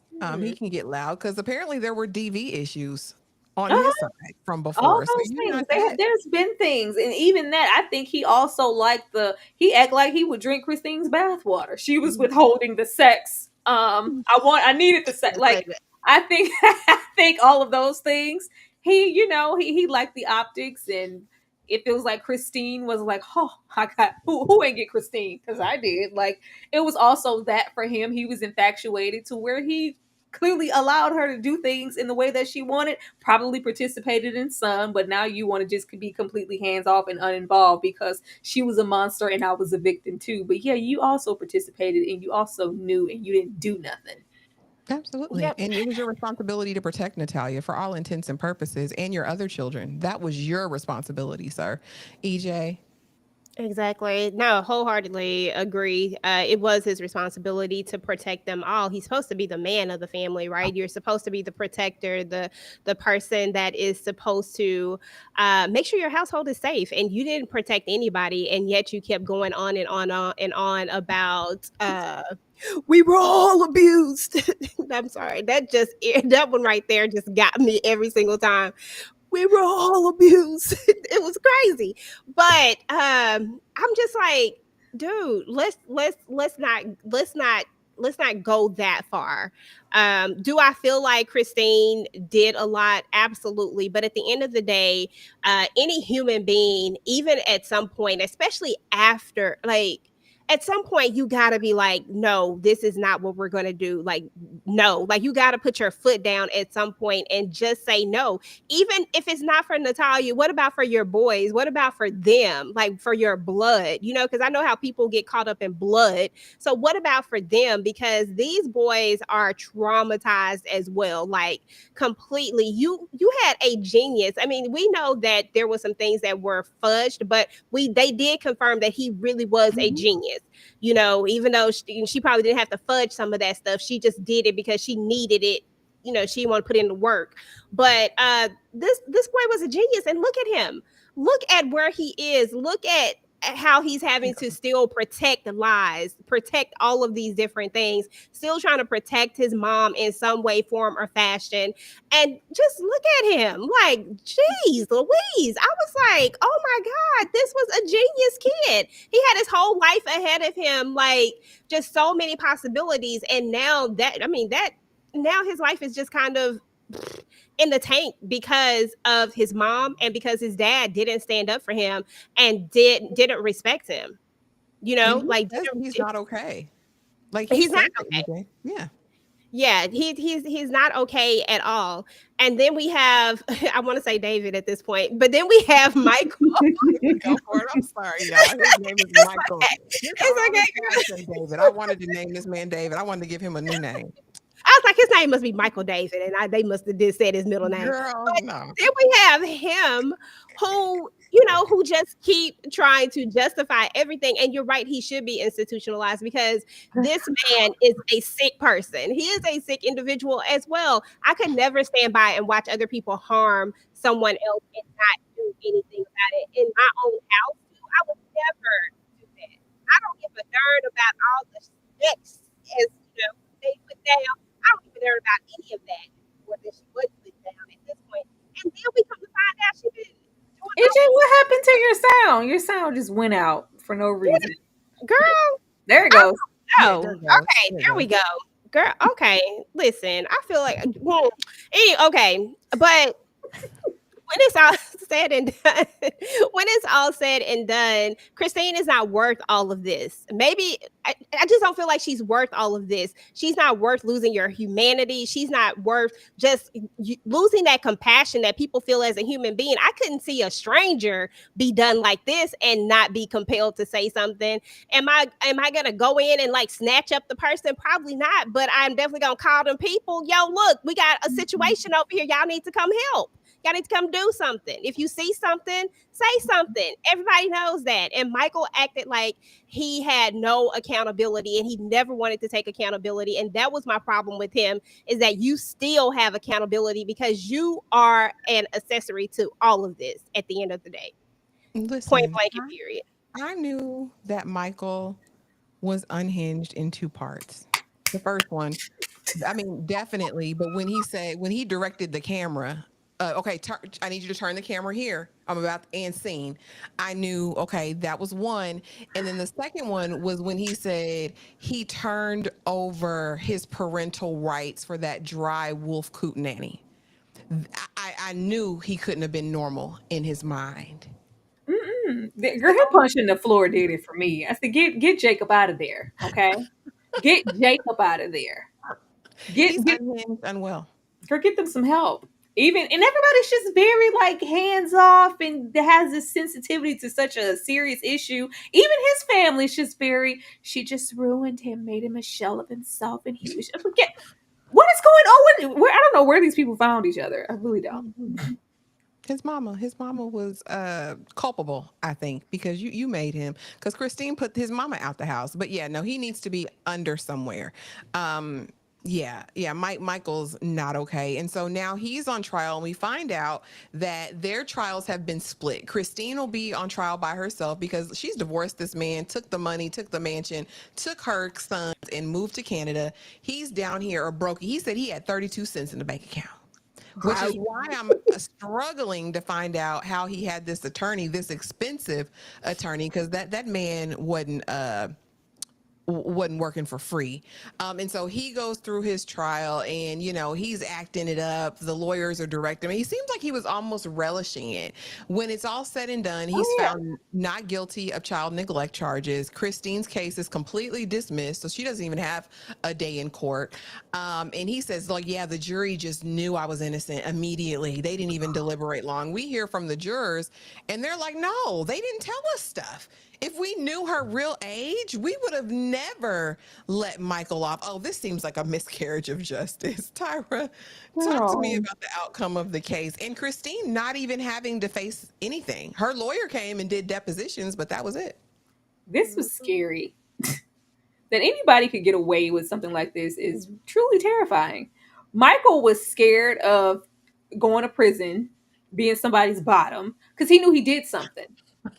He knew he did something. He knew he participated. That's why that lawyer was so like, focus. We're serious now. Reel it in.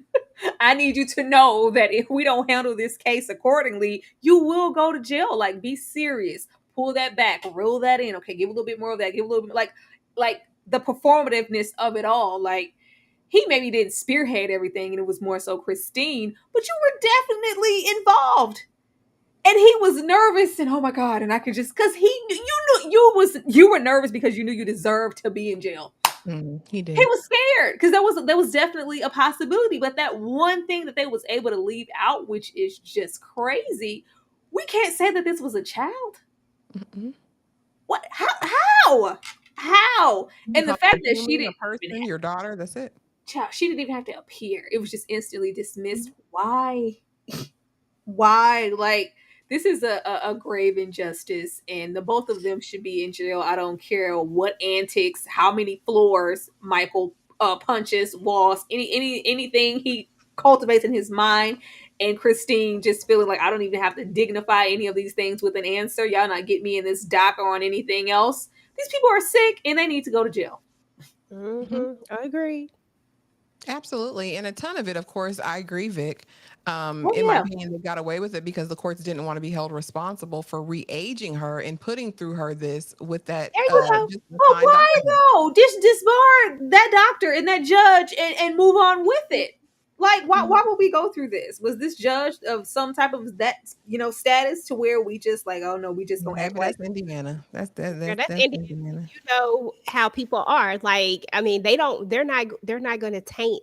If you know what they say, one bad apple spoils a bunch. They're not gonna do that. They're not gonna taint the collect. They're not gonna taint everybody. We just gotta have to let this one gonna have to ride some kind of way, because there's no kind of way that you're telling me that they were able to get that main important thing. That is so important. If you take away that part, but it all leads back to that judge who didn't do their due diligence in re-aging this child. Like, it all goes back to that. And if you go back to that and we're all pointing fingers, because at the end of the day, they're going to point the finger and say, well, it was the doctor who said this. And that's the reason why we thought it, because the doctor said this. And then I gave this to the judge because the doctor said this. We just went along with it because it's a medical, like, it's all going to keep going back to these other professionals that gave these professional opinions.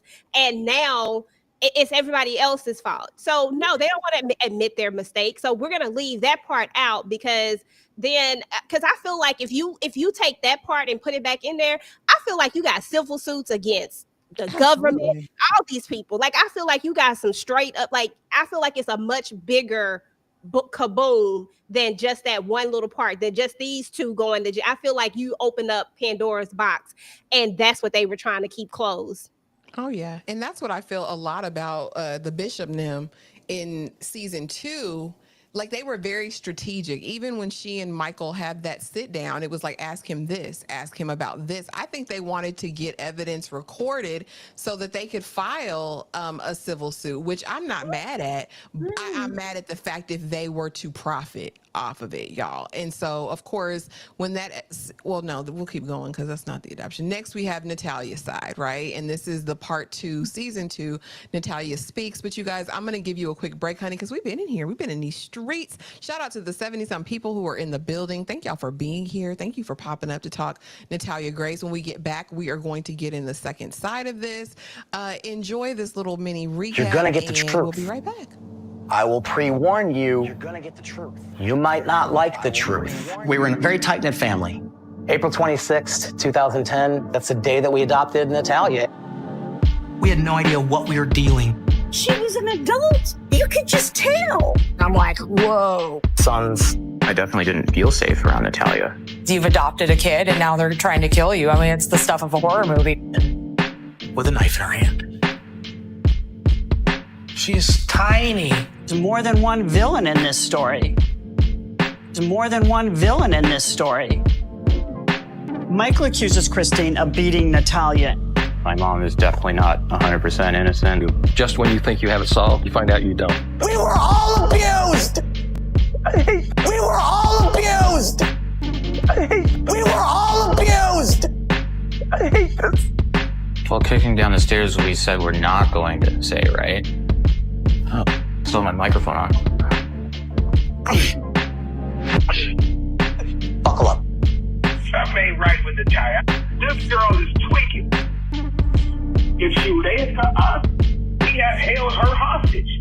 Made us look like we're the enemy. Natalia stabbing her family in the back over at his Creek side. This season, Natalia tells her side of the story. I want you to know how old I am. I want you to know about my past because I want to know too. Sorry. About my past because I want to know. Are you sorry about what she did to me? I am horrified by what she has done to you. I am horrified by what she has done to you. Child, he horrified by what she did to you. but you let the heifer do it to her. I mean, let's just be honest.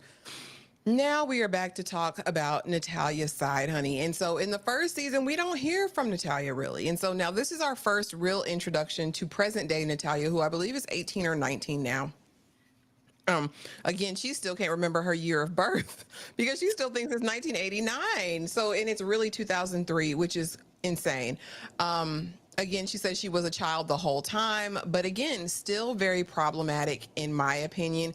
And again, I just think it's based on the abuse that she's endured, but definitely still think that Natalia is not an innocent. And I do think that she has caused harm to others based on the experiences that we hear about. In season 2, we do get the dental records, we get DNA, everything to substantiate that she was in fact born in 2003. We actually meet her mother in Ukraine as well, who, you know, basically they do the DNA with her, match it, and find out that Natalia was in fact born in 2003. There is no way on God's green earth that she was born in 1989. Tyra, as we get into the beginning of season 2, Natalia Speaks. Did you, I mean, because again, you were still wavering a little bit at this time. Like, is this heifer really grown or is she a child? Now that it's confirmed, is Natalia still problematic at the end of the day? There is something truly ominous about Natalia, unfortunately. I think it's due to things out of her control, treatment that she's had to go through. This Natalia, she wants some justice. She wants somebody to pay. She wants people to acknowledge what they did. Why didn't they stop anything? Why didn't they question anything? And she's very observant about how things occurred, when they occurred, what time. But there's also, when we get into the other families, she got passed through so many people, and everyone has a difference in opinion. Some people are completely one-sided because they were maybe excited at the aspect of getting her and didn't really spend any time with her, but they kind of see her with these rose tinted glasses. But because, you know, we suffer, you know, from the same condition, and, you know, I know, you know, my people, she isn't capable of these things, and we're kind of just excusing everything because of her stature and her disability. And then you have other people that is just like, yep, I just felt something on me told me to leave her there, because this wasn't, people were, you know, maybe lying, of course, making up other things, and these just certain things didn't add up. And then you get into these interactions, and they just kind of fly through these families. Oh, well, you know, she was here, and then they sent her back, and then she was there, they sent her back, and this adoption fell through, and we couldn't. It just, something is unnatural about it. Something is unnatural about it. I'm here for Natalia and her justice and her having her own side, voice, and opinion, and wanting people to pay for what they did to her. But I am not under the impression that she didn't do anything, whether she was 9, 10, or not. She's done some things. Amen. And without help, I don't think that that behavior of harming, and the common theme, you guys, if you watched both seasons, was that there are children harmed by Natalia. I mean, there's really no denying it. There's so many different instances over and all. And like Tyra said, the memories are so convenient. Natalia remembers everything terrible that happened to her, but can never place herself in these moments where other things were done to others. You know what I mean? EJ, what do you think about Natalia's side? And is she still problematic for you? Absolutely still problematic for me. While I did feel for Natalia, because at this point now I'm convinced, because we got medical proof, right, that she is a child. Now I'm feeling bad because of how I felt watching that first season, right? So I'm kind of digressing. But at the same time, now I'm going back and playing everything back in my head about everything that was said, but doing it from a different thought process, right? So like I said, while I feel for her, I still believe that she did stuff. I can't tell, I can't put my finger on it, but something, I feel like there is something wrong with her. Maybe there is like I don't know what it is, y'all, but I feel like there may be two sides to Natalia. I feel like you get a certain one, and then, but there is another one that exists. It was even in some of these pictures that we saw. I just felt like her face was devoid feeling or something. It was just weird at certain points. Like, you have this, but I was like, but, and then I didn't use it to her. She has been through so much. Maybe this is. EJ, your mic's going out again. Oh, okay. Did it go out? Am I back? Mm-mm. Oh, Nah, it's it's gone completely gone. Can you hear me now? Yes. Okay. Can you hear me? Yes. Mm-hmm.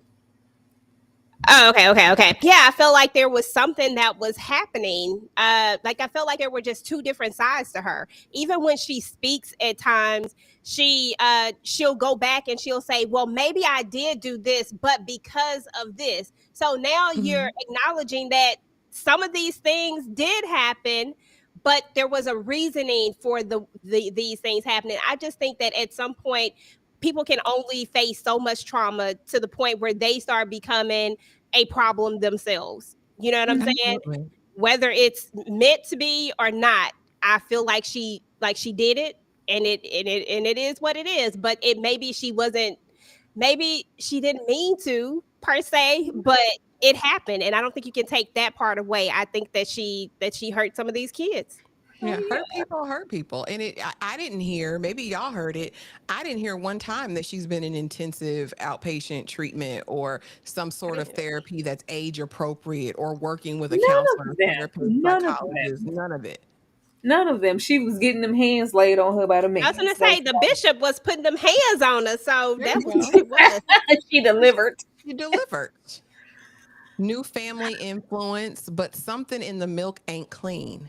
You're not going to, and I've been around church people my whole life, and I smelled something when I saw this. I said, is it a money grab? Is it notoriety? Because as we progress through season 2, we are going to see the bishop on multiple occasions.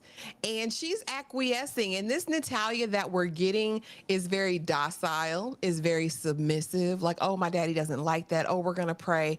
We're moving this way because I just want to be the best person that I can. And she's on a campaign for retribution at this point. Y'all need to pay and I need answers. And so ultimately we have a sit down with she and Michael. Okay. And Bishop running this meeting. The producer's not running it. Okay. Michael's not running it. And Natalia's not running it either. The bishop is running this because Michael come in there, right? He got his pork chop sideburns, hat to the back. He was bumping his rock music in his 1980s Corvette. Okay.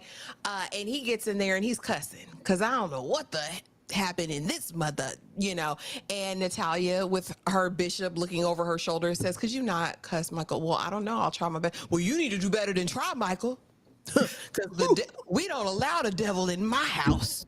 This ain't your house. This ain't your house.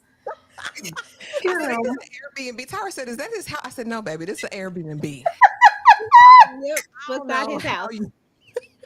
And so basically, Michael says, let's take the mic off because he's good for that. Take the mic off. I can't do this. I'm not doing it. Bishop like, no, he need to be a man. He ain't the one that had to stand up against walls and be abused. And no, he ain't. I'm going to talk to him man to man. Sir, you don't run anything. You don't run a thing, but the meeting is thwarted, the first one. We have to do all this again, come back, and finally we get to talk. Let's chop this in half, though. EJ, talk to me about this meeting and talk to me about the bishop and Michael's fight or flight response, because he was out of there. Listen, I ain't even gonna lie. I about fell out when Michael got up out of there. I said, "Oh, okay, Michael. Well, I ain't mad. It's the way he drove off for me. It was so much theatrics and dramatics behind this." Michael said, "Look, what we not gonna do is come at me like this, okay, Bishop?" And Bishop was like, "Listen, if I get over there close enough to him, I'm gonna lay hands on him for real, because it's like he been wanting to do it for the longest." And it really felt, everything about this felt so staged and so performed, and I'm just like, what are we doing exactly? Can you just stay over there in your corner and let them talk this out? Because I want to know what's going on. But we couldn't get there because Bishop had to be in control. And then that let me know a lot I needed to know about Bishop right there, because I'm telling you, something ain't right about Bishop. Something ain't right. But yeah, Michael and this red hat, you know, have mercy. I don't know what he had going on. He was Michael. Girl. Tyra, talk about it. Talk about, was it gonna be a fight? I mean, was the bishop finna throw hands? I was gonna say Michael wasn't fighting nobody. What you talking about? Michael said, "See, I told you, I tried. No, take this off." He snatched that lady, like, "Get your coat, get up. We're getting out of here. Like, let's go. I'm not dealing with this." Like, this was a waste of time. All this my house, like. I don't know why the bishop would show all his cards this soon. Like, regardless of how you feel, because a lot of it can come off as, you know, a father figure. You naturally want to protect your children, but this wasn't about you. You already have to handle Michael with kid gloves to get him to sit down here in the first place. Don't give him a reason or an out to not be in here and be accountable for what he did. Even if he's going to gloss over things, even if he's going to lie, even though he's going to yell and cry and throw a fit and do these things. This is about her. She wanted to sit down here with him because she wants answers that she can't get from the man's. Say a little piece and sit down and be in the corner. But the fact that he made this whole situation all about him, I was like, Natalia, get away from these people. Run. Get away from these people. I don't know where she's going, but get away from these people. And the fact that she's been with the bishop and been with, you know, the wife for this long, it just makes me question what she's experienced. And just like all the other people who maybe saw her as an opportunity for money, what did you guys allow to go on in your house with your own children? Because we can say Michael does lie and omit, but he's told the truth about a lot of things. Did she display some of these behaviors in your home and you just let them slide because this is an opportunity for all of us? So she didn't mean it, or she just needs some counseling and just excuse stuff. Meanwhile, the other children in your care are being abused. Like, I want to know. But this wasn't his time to be standing on his pulpit. It sure wasn't. And so, of course, in this session, Natalia is asking, you know, the hard questions. Did you know she did X, Y, or Z to me? Are you sorry for what she did to me? Can you tell me whose decision it was to re-age me? She's asking key questions, I think, that would build a case against them if he decided to answer. Of course, his attorney is in the background, and the attorney then told us, listen, I know Natalia. I did my research, baby. And quiet as it's kept, the man's filed a report against Natalia, wanted her out of their house when they found out something happened to a child that they had. All right. Tyra, talk to me about his refusal to answer his, you know, the past history that the lawyer is privy to. And then finally, Natalia laying hands on Michael. Was that sincere? Yeah. I don't, girl, you don't get your ass up. There is such a performative quality between Michael and Natalia. Natalia, the both of them are here. Natalia is here for justice and for people to be accountable, but Natalia also wants a check. She wants to be paid. She wants to be compensated, and so does those men. So due to that, there is just this air of I'm asking certain questions in a certain way and hoping that you maybe reveal some things that I can use in my favor. And it's just like really lawyery, very staged, very, well, you know, I did not have sexual relations with that woman type answers. Like, sir, we don't want that. Nobody came here to be completely transparent, completely honest. Though she is deserving of an explanation of questions, she's never going to get that from Michael. Michael's one focus, even though I just want everybody to move on and be great. No, he wants to remain in this state of victimhood. And for him to be recognized as anything but an abuser or a participator, he wants that to happen. And he also, you know, he wants to roll around in his little red Corvette and live in this little fantasy of maybe what life used to be. But it's never going to be a moment where he says the complete, utter, and total truth. So it's just kind of like a waste of time. And even with, you know, Natalia, I'm like, these people need help. There was nothing sincere about this between either one of them. I didn't believe none of this crap. I was like, can we just get out of here? Because this just feels very uncomfortable and very staged. And the help that you guys really need, you're not going to get it between each other or from that bishop over there. Not at all. EJ? It's same. I felt like it was, first of all, I felt like from Natalia's perspective, yes, she wants justice. Yes, she wanted answers, but I felt like she wanted answers for a very specific reason. The first thing I thought about was, oh, she trying to catch you up, Michael. You better be careful about what you say. You better be careful how you say it, because, Michael done worked hard to stay out and to be a victim. Michael done put in a lot of work and time and money to be a victim and to make sure that everybody knows that it was Christine and that we were all abused. I'm saying, like, he did a lot. Okay? So if he did all of that, you cannot unravel all of that in this one conversation. You know what I'm saying? So Michael is going to come in there with his guards up automatically. You're asking these very specific strategic questions because you want to catch Michael up and get him to say what you need him to say so that you can move to the next phase. And I feel like this was all, I don't think that this was Natalia. I think this was, the mans. I think they were like, listen, this what we gonna get justice for you, baby girl. We gonna get this justice for you, Natalia, because that's what we gonna do. Okay, he gonna have to pay for this. Okay, so this what you gonna do. And I feel like that's how that conversation went, a little something like that. Does she want to be compensated and feel like she's being made, like she can't ever make her whole, but you know what I'm saying, like pain and suffering, all of this type of stuff? Yes, but I don't think that it was her initial idea or plan. I think that this was a plan that was initiated by them, and none of this stuff felt real. And when she got over here laying hands and praying, I said, everybody can't pray over me. Nope. No, thank you.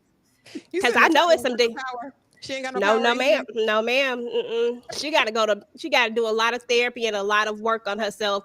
And I don't think that this child has gotten the help that she truly needs when it's all said and done. Like you said, somebody said, one of y'all said, we ain't hear one time where they said that she was in therapy, that she was getting help and all that type. We never heard any of that. It's almost like the bishop think that he can just pray all this stuff away. And this girl has been through way too much trauma for you to just, and listen, I have faith. I am very religious, all of that. But this is extreme trauma. And it would be for them, I feel like they should be pushing her to get the help that she needs and not just trying to pray it away, because at the end of the day, she needs more than just the prayer. She needs some serious actions, and she needs somebody to sit down with that is not part of the story. She needs somebody that is outside of the story that can really sit down and help her compartmentalize, realize what has actually happened. The girl don't even want to talk about the real stuff that has actually happened to her. She don't even want to unlock that box. And I'm sorry, I don't remember what I did at 6, 7, 8, 9, but you remember a man standing over you at the age of like 3, 4, 5 or something. Like, she need help. She need help. And these two right here, oh yeah. And I love the Lord, but I mean, you can have Jesus and you can have therapy too. It's perfectly fine. I promise you. Exactly. And so now we are at the point of adult adoption. But why? The baby done already lived with you for 10, 15, however many years. She's an adult now. Now you want to do the adoption. And again, EJ, that's going to feed into that idea that we all have, which is, okay, they're going to try to get a settlement and they want to be your power of attorney. Because at the end of the day, you're still disabled. They still want to manage them benefits. And if you are subject to any check, I think they want a hand in it. I don't know. I didn't get the warm and fuzzies, Tyra. Did you get the warm and fuzzies for this adult adoption? I didn't get it from the beginning when they took her in the first place. Like, it just never gave that. Like I said, this is an extended opportunity. And all of these, the way he was working overtime to be on TV. The way he was working overtime just to be in the frame in the camera and to me take a knee. Well, you know what? Get your ass out the camera. We didn't ask you nothing. We didn't need you there, sir. This is all just a moment for them to try to capitalize on all things extended with Natalia. Whether we get a payout or a settlement or a check from that, whether it's a deal, a brand deal, a book deal, or whatever. Like, we want to be a part of it. And what better way to be a part of it if we adopt her now? Why now? What's so special about now? And she's just basking in it, like, oh, I've been a man, and I'm just so happy to be a man, and I'm just, oh, let's go. Oh, please. So y'all go to hell. EJ, I know you said a little bit, but any thoughts on the adult adoption and anything to add to that? Listen, this was ridiculous. I said, what are we doing? I was like, at this point, she done been an adult all her life. Why are we adopting her at this point?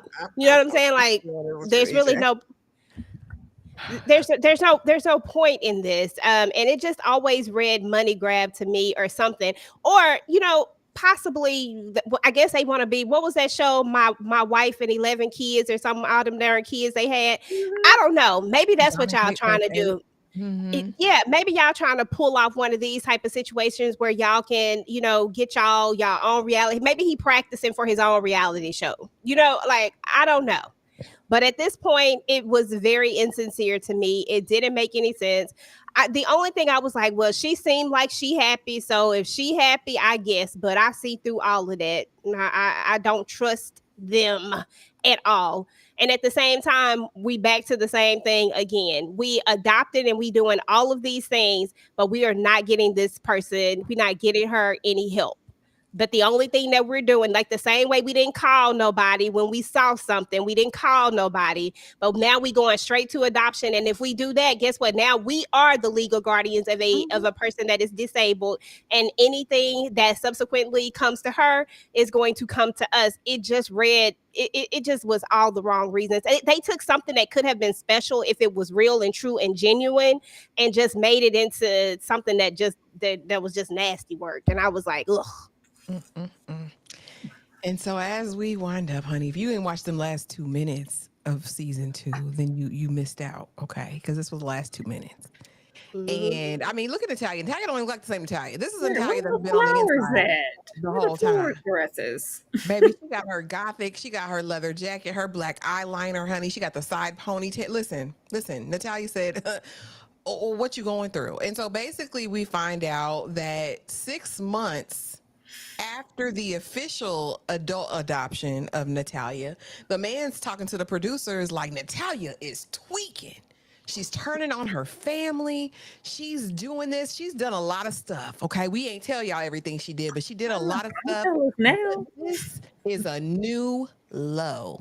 I said, Bishop, what's the new low, you guys? And so I'm going to play something really quick. And this is going to be the preview part of the trailer for Monday night's episode, the final chapters. Okay. And I want y'all to watch this first, and then we will come back and talk about why Natalia was tweaking. Hi, Bishop. How are you? We got a situation. Something ain't right with Natalia. He got this dude online. He turned her against us. She's ready to go to hell with gasoline panties on. Antoine, know how to silence people. Behind. Know how to silence people. Behind.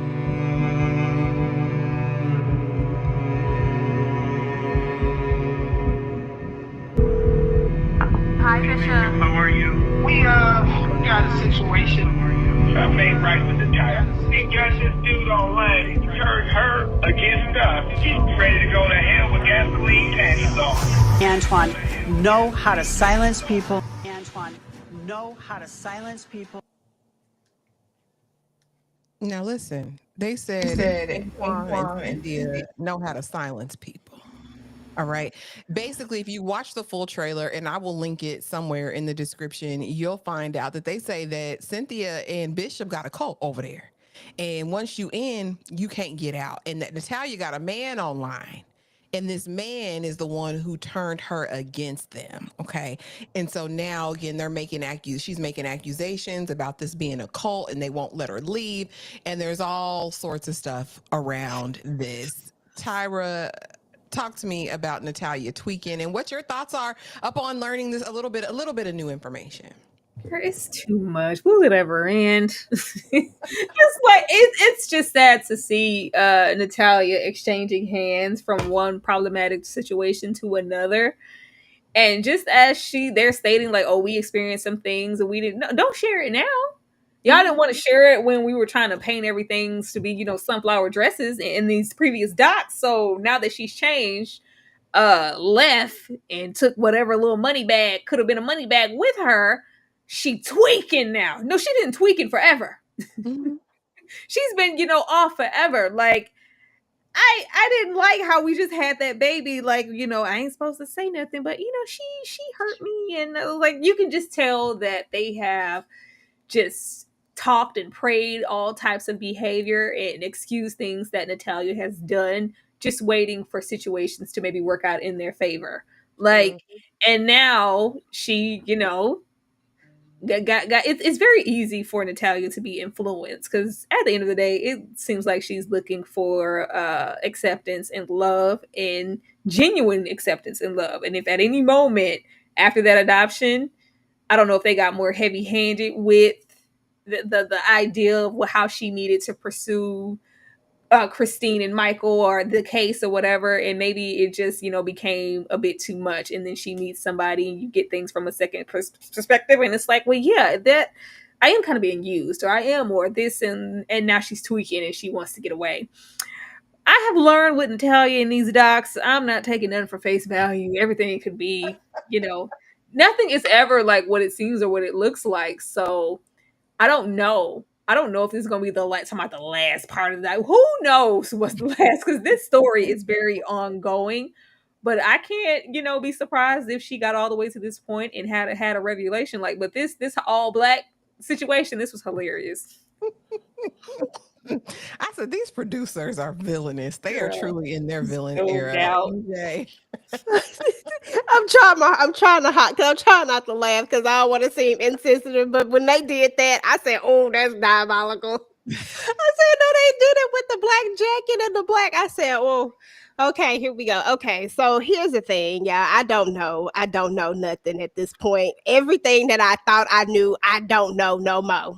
Like, every time I get here where I'm convinced that I'm like, okay, this is this, then I'm starting to get unconvinced. Honestly, I don't even know how I feel about the Mans no more, or Natalia. Like, I know that she went through something, but I think she is forever changed in whatever sense that is. And I also feel like there's this side of me that's like, okay, well, a normal progression of growing up is going into that bad boy phase and going into that phase where a boy can say anything and you and your mama can't say nothing, because whatever she said, don't nobody care what she said because she wrong. But the boy, whatever he say, he right. I mean, I feel like there's this phase that people go through at some point in life. And I feel like Natalia is behind in every phase of life, right? So I feel like there's a point where she could be manipulated if someone is offering her this, I love you, I want to be with you, I want to, you know what I'm saying? Especially, I mean, we know that she advanced because she's experienced a lot of things. And now she's looking for that love side of it. I want somebody to love me. I want somebody to care about me. So what if this is this guy trying to turn her against the man? We know what the Mans want. Like, we know what they want, point blank and period. But what we can't say is that they have not taken care of her, that they didn't take her in and feed her and make sure that she had accessibility and did all, you know what I'm saying? Like, we can't say that they didn't do that, because they did do that, right?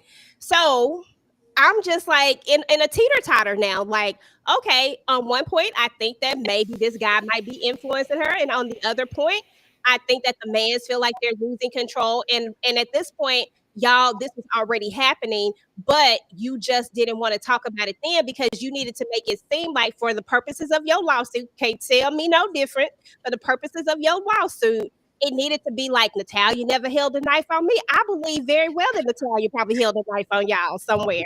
Like, you just can't tell me that she did not do something that made y'all have like red flags. There's a reason why you said that she could never come back here again. It's the second time you said that. The second time. But you conveniently let that fly under the radar because you thought you were about to get this big lawsuit, this big civil suit, and y'all were about to cash in on it. And now that Natalia is stepping out and possibly gonna go over here with this other person who I don't want to say is using her, but I feel like I don't know that person. I just feel like at the end of the day, that there is some truth going to be on both sides, and that two things are going to be true. But when it's all said and done, the man's, why do we want to hear about your story now? When you could have told the truth in this documentary about what was happening, and y'all should have got that child some help before she went too far. She need real help, and she might need to be institutionalized. I don't know. She could be a danger to herself and others. I don't know at this point, but I need to know what she did. I need to know what she did that first family and what she did in y'all house, because she did something. That little girl was scared. She was like, I don't know if I should say it, but I thought she said beat me, but you said pinch me. I thought she said I think she said pinch. It was a pinch, is what I feel like. But then there was also another family, right? The first two adopted families in the U.S. She did something to them kids, and so finally, I want to know from you guys, who is the villain? At this point, everybody a villain until I'm proven wrong. Everybody, the Mans, Natalia, the Christine, them first set of adopted people. I don't know. Everybody, villainy runs amok, in my opinion. EJ, who is the villain in all this? Every last single one of them, all of them, from the very beginning to the very end, including Natalia. They all villains, all of them. But I just feel like they created her and turned her into one. That all the things that led up to this, and even before Christine and Michael, I feel like we have these other families. Like, if we had have just said something right then, whatever happened in that first household, if we had have said something, maybe we could have got this child in a place where she could have gotten some help, instead of getting her to a Christine and a Michael that would then further traumatize her. You know what I'm saying? Like, I feel like everybody has some culpability somewhere, but nobody wants to take accountability for it. And it's just irritating. So all of them are villains. And I'm sorry, Natalia is in her villain era as well, unfortunately. Tyra? Child, I'm not sorry. That's a villain, child. The way they zoomed out in that last shot, I was like, oh, y'all ain't have to zoom out like that. Music. I said, y'all are petty. She's sitting there scolding with her leather jacket on and the boots that's black and leather by default. I say, why are we doing this? Yeah, I don't know why people act like it's I guess hard to fathom somebody being a victim and a villain at the same time. They can both exist in the same body, and I think that that's what's going on. Every single person is a victim. In the way, sadly, that Natalia's life has been, I wouldn't put it past this man or this, whoever, her boyfriend, to, be taking advantage of her. And I don't know, at this point, Natalia is a dollar sign. For everybody, unfortunately. And then I think with the notoriety of this docuseries, I mean, she's done Dr. Phil. She's had interviews on all of the major outlets at this point. So yeah. But The Curious Case of Natalia Grace final chapter will premiere across 2 nights on January 6th and 7th. That's Monday and Tuesday. Following the final chapter, ID will launch The Curious Case of, a 6-part spinoff series that features legal analyst Beth, who we stand Beth, because Beth was the only one making heads or tails of any of it, who appeared on the Grace series. It will launch on January 13th, y'all, and I'm going to be here with bells on all about this one, because I want to know what other curious cases there are. But again, finally, we'll end with Antoine Mann. Something ain't right with Natalia, okay? This girl is tweaking. I feel like she's the enemy of the house, and she said to us, we have held her hostage. Baby, I don't know. I think the man stuff is gonna get exposed. I think he flew too close to the sun, trying to just get on last season. I think he's gonna regret it for the rest of his life, because the way Beth had their profile pulled up, it seemed like she finna expose everybody, y'all. Are y'all excited for the final chapter? If it's really, Tyra got me thinking, damn, they gonna leave us on a cliffhanger again. It's gonna be another final chapter. I don't believe it. Like, this is just so many layers to the story. Every single time a doc comes out, it seems like more information gets exposed. I don't put it past this to be not the final thing. Excited? I don't know about excited. This just makes me nervous. Like, don't present new information and make me question nothing that I feel secure about at this point. I'm secure in the fact that Natalia was a child. Don't touch that. Just leave that alone. We don't have much here in these docs to be concrete. There's just suspicion and, oh, this looked like something it wasn't, and oh, this villainy and this person was evil, but nobody's actually being proven to be anything actual factual in doing any time in jail. Like, who gonna go to prison? That's what I want to see.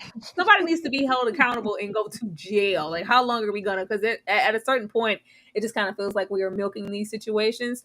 Who's gonna pay? That's what I want to know. Can we get Christine on the mic? Because that's who I need on the mic. Can we get Christine on the mic? Christine is gonna stay as far. Christine probably in Canada. She probably changed her name. Her neighbors probably think her name Karen. Girl, sounds all right. Because she said this whack network. That's what she said. EJ, are you highly anticipating the final chapters, and do you think it's going to be the final? I mean, honestly, at this point, after seeing the last 2 minutes of that, if you had not have told me to make sure that I watched the last 2 minutes of that, I would have thought the thing was over with, no, baby, and would have just missed all of that. But with that being said, you never know. Like, honestly, you never know, and I feel like this is just something that could just keep going on. I feel like this story, it has so many layers to it that just more and more stuff is going to come out. More and more stuff is going to come out. And I'm with Tyra. I don't want to question the stuff that I feel confident in. I don't want to question the age thing no more. I'm exhausted with that. That took me through a lot. I felt traumatized after looking at that whole thing and talking about that child the way I did up all through season 1. And then when I got to season 2 to find out that I was wrong, you know, I was like, I feel bad because the way I talked. Now, don't take me through that again. I don't want to do that no more. Just leave. Yeah, don't take me through that again. Just leave that there, and let's focus on these mans because I never believed in them from the beginning. We going, EJ. We ain't even got to book and movie rights yet because it's coming. Oh, they already made a Lifetime movie, child. They already made a Lifetime movie. They made a Lifetime movie about this already? It's a mess. Girl, let me look it up. It's an absolute mess, y'all. But thank y'all so much for being here. One little thing, if you guys are members, you know that every Saturday evening we have a members only watch along. I'm gonna run the selection for this week. It's my choice, and then we will be back, and the ladies will let you know what they have going on their channels.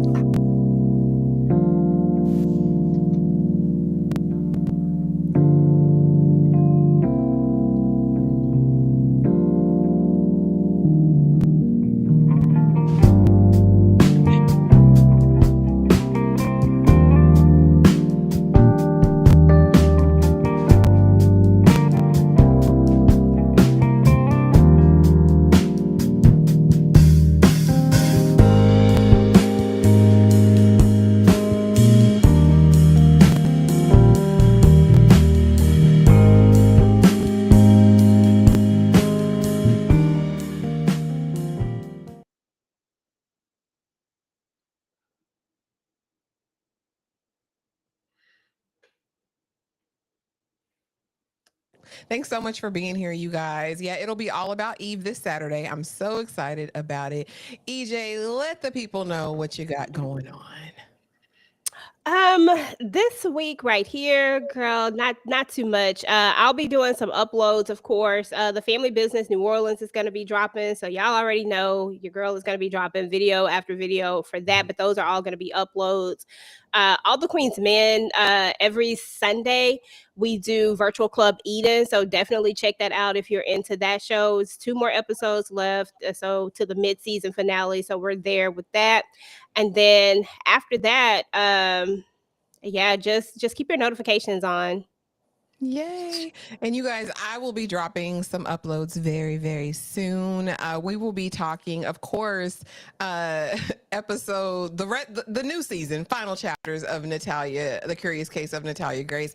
And then also we're going to be talking about Missing You, which is a brand new limited series that premiered yesterday on Netflix by Harlan Coben. Again, it's called Missing You. And y'all, it's actually worth the watch. So I'll probably be doing an upload for that in addition to the live that we'll be having on Tuesday night. So please make sure you're subscribed to all the ladies on the panel. Tyra over at Struggle Reviews TV, EJ over at EJ the TV Junkie, and of course here. And make sure you have your notification bells on so you don't miss a thing. Thanks for hanging out with us, y'all, for 2 hours and 17 minutes. I'm sorry, y'all. I know it was 2 seasons. It was a lot to talk about. We had to be ready for the final chapters. Okay, it was mandatory. It had to be done. Thank y'all so much for being here. Have the most amazing night.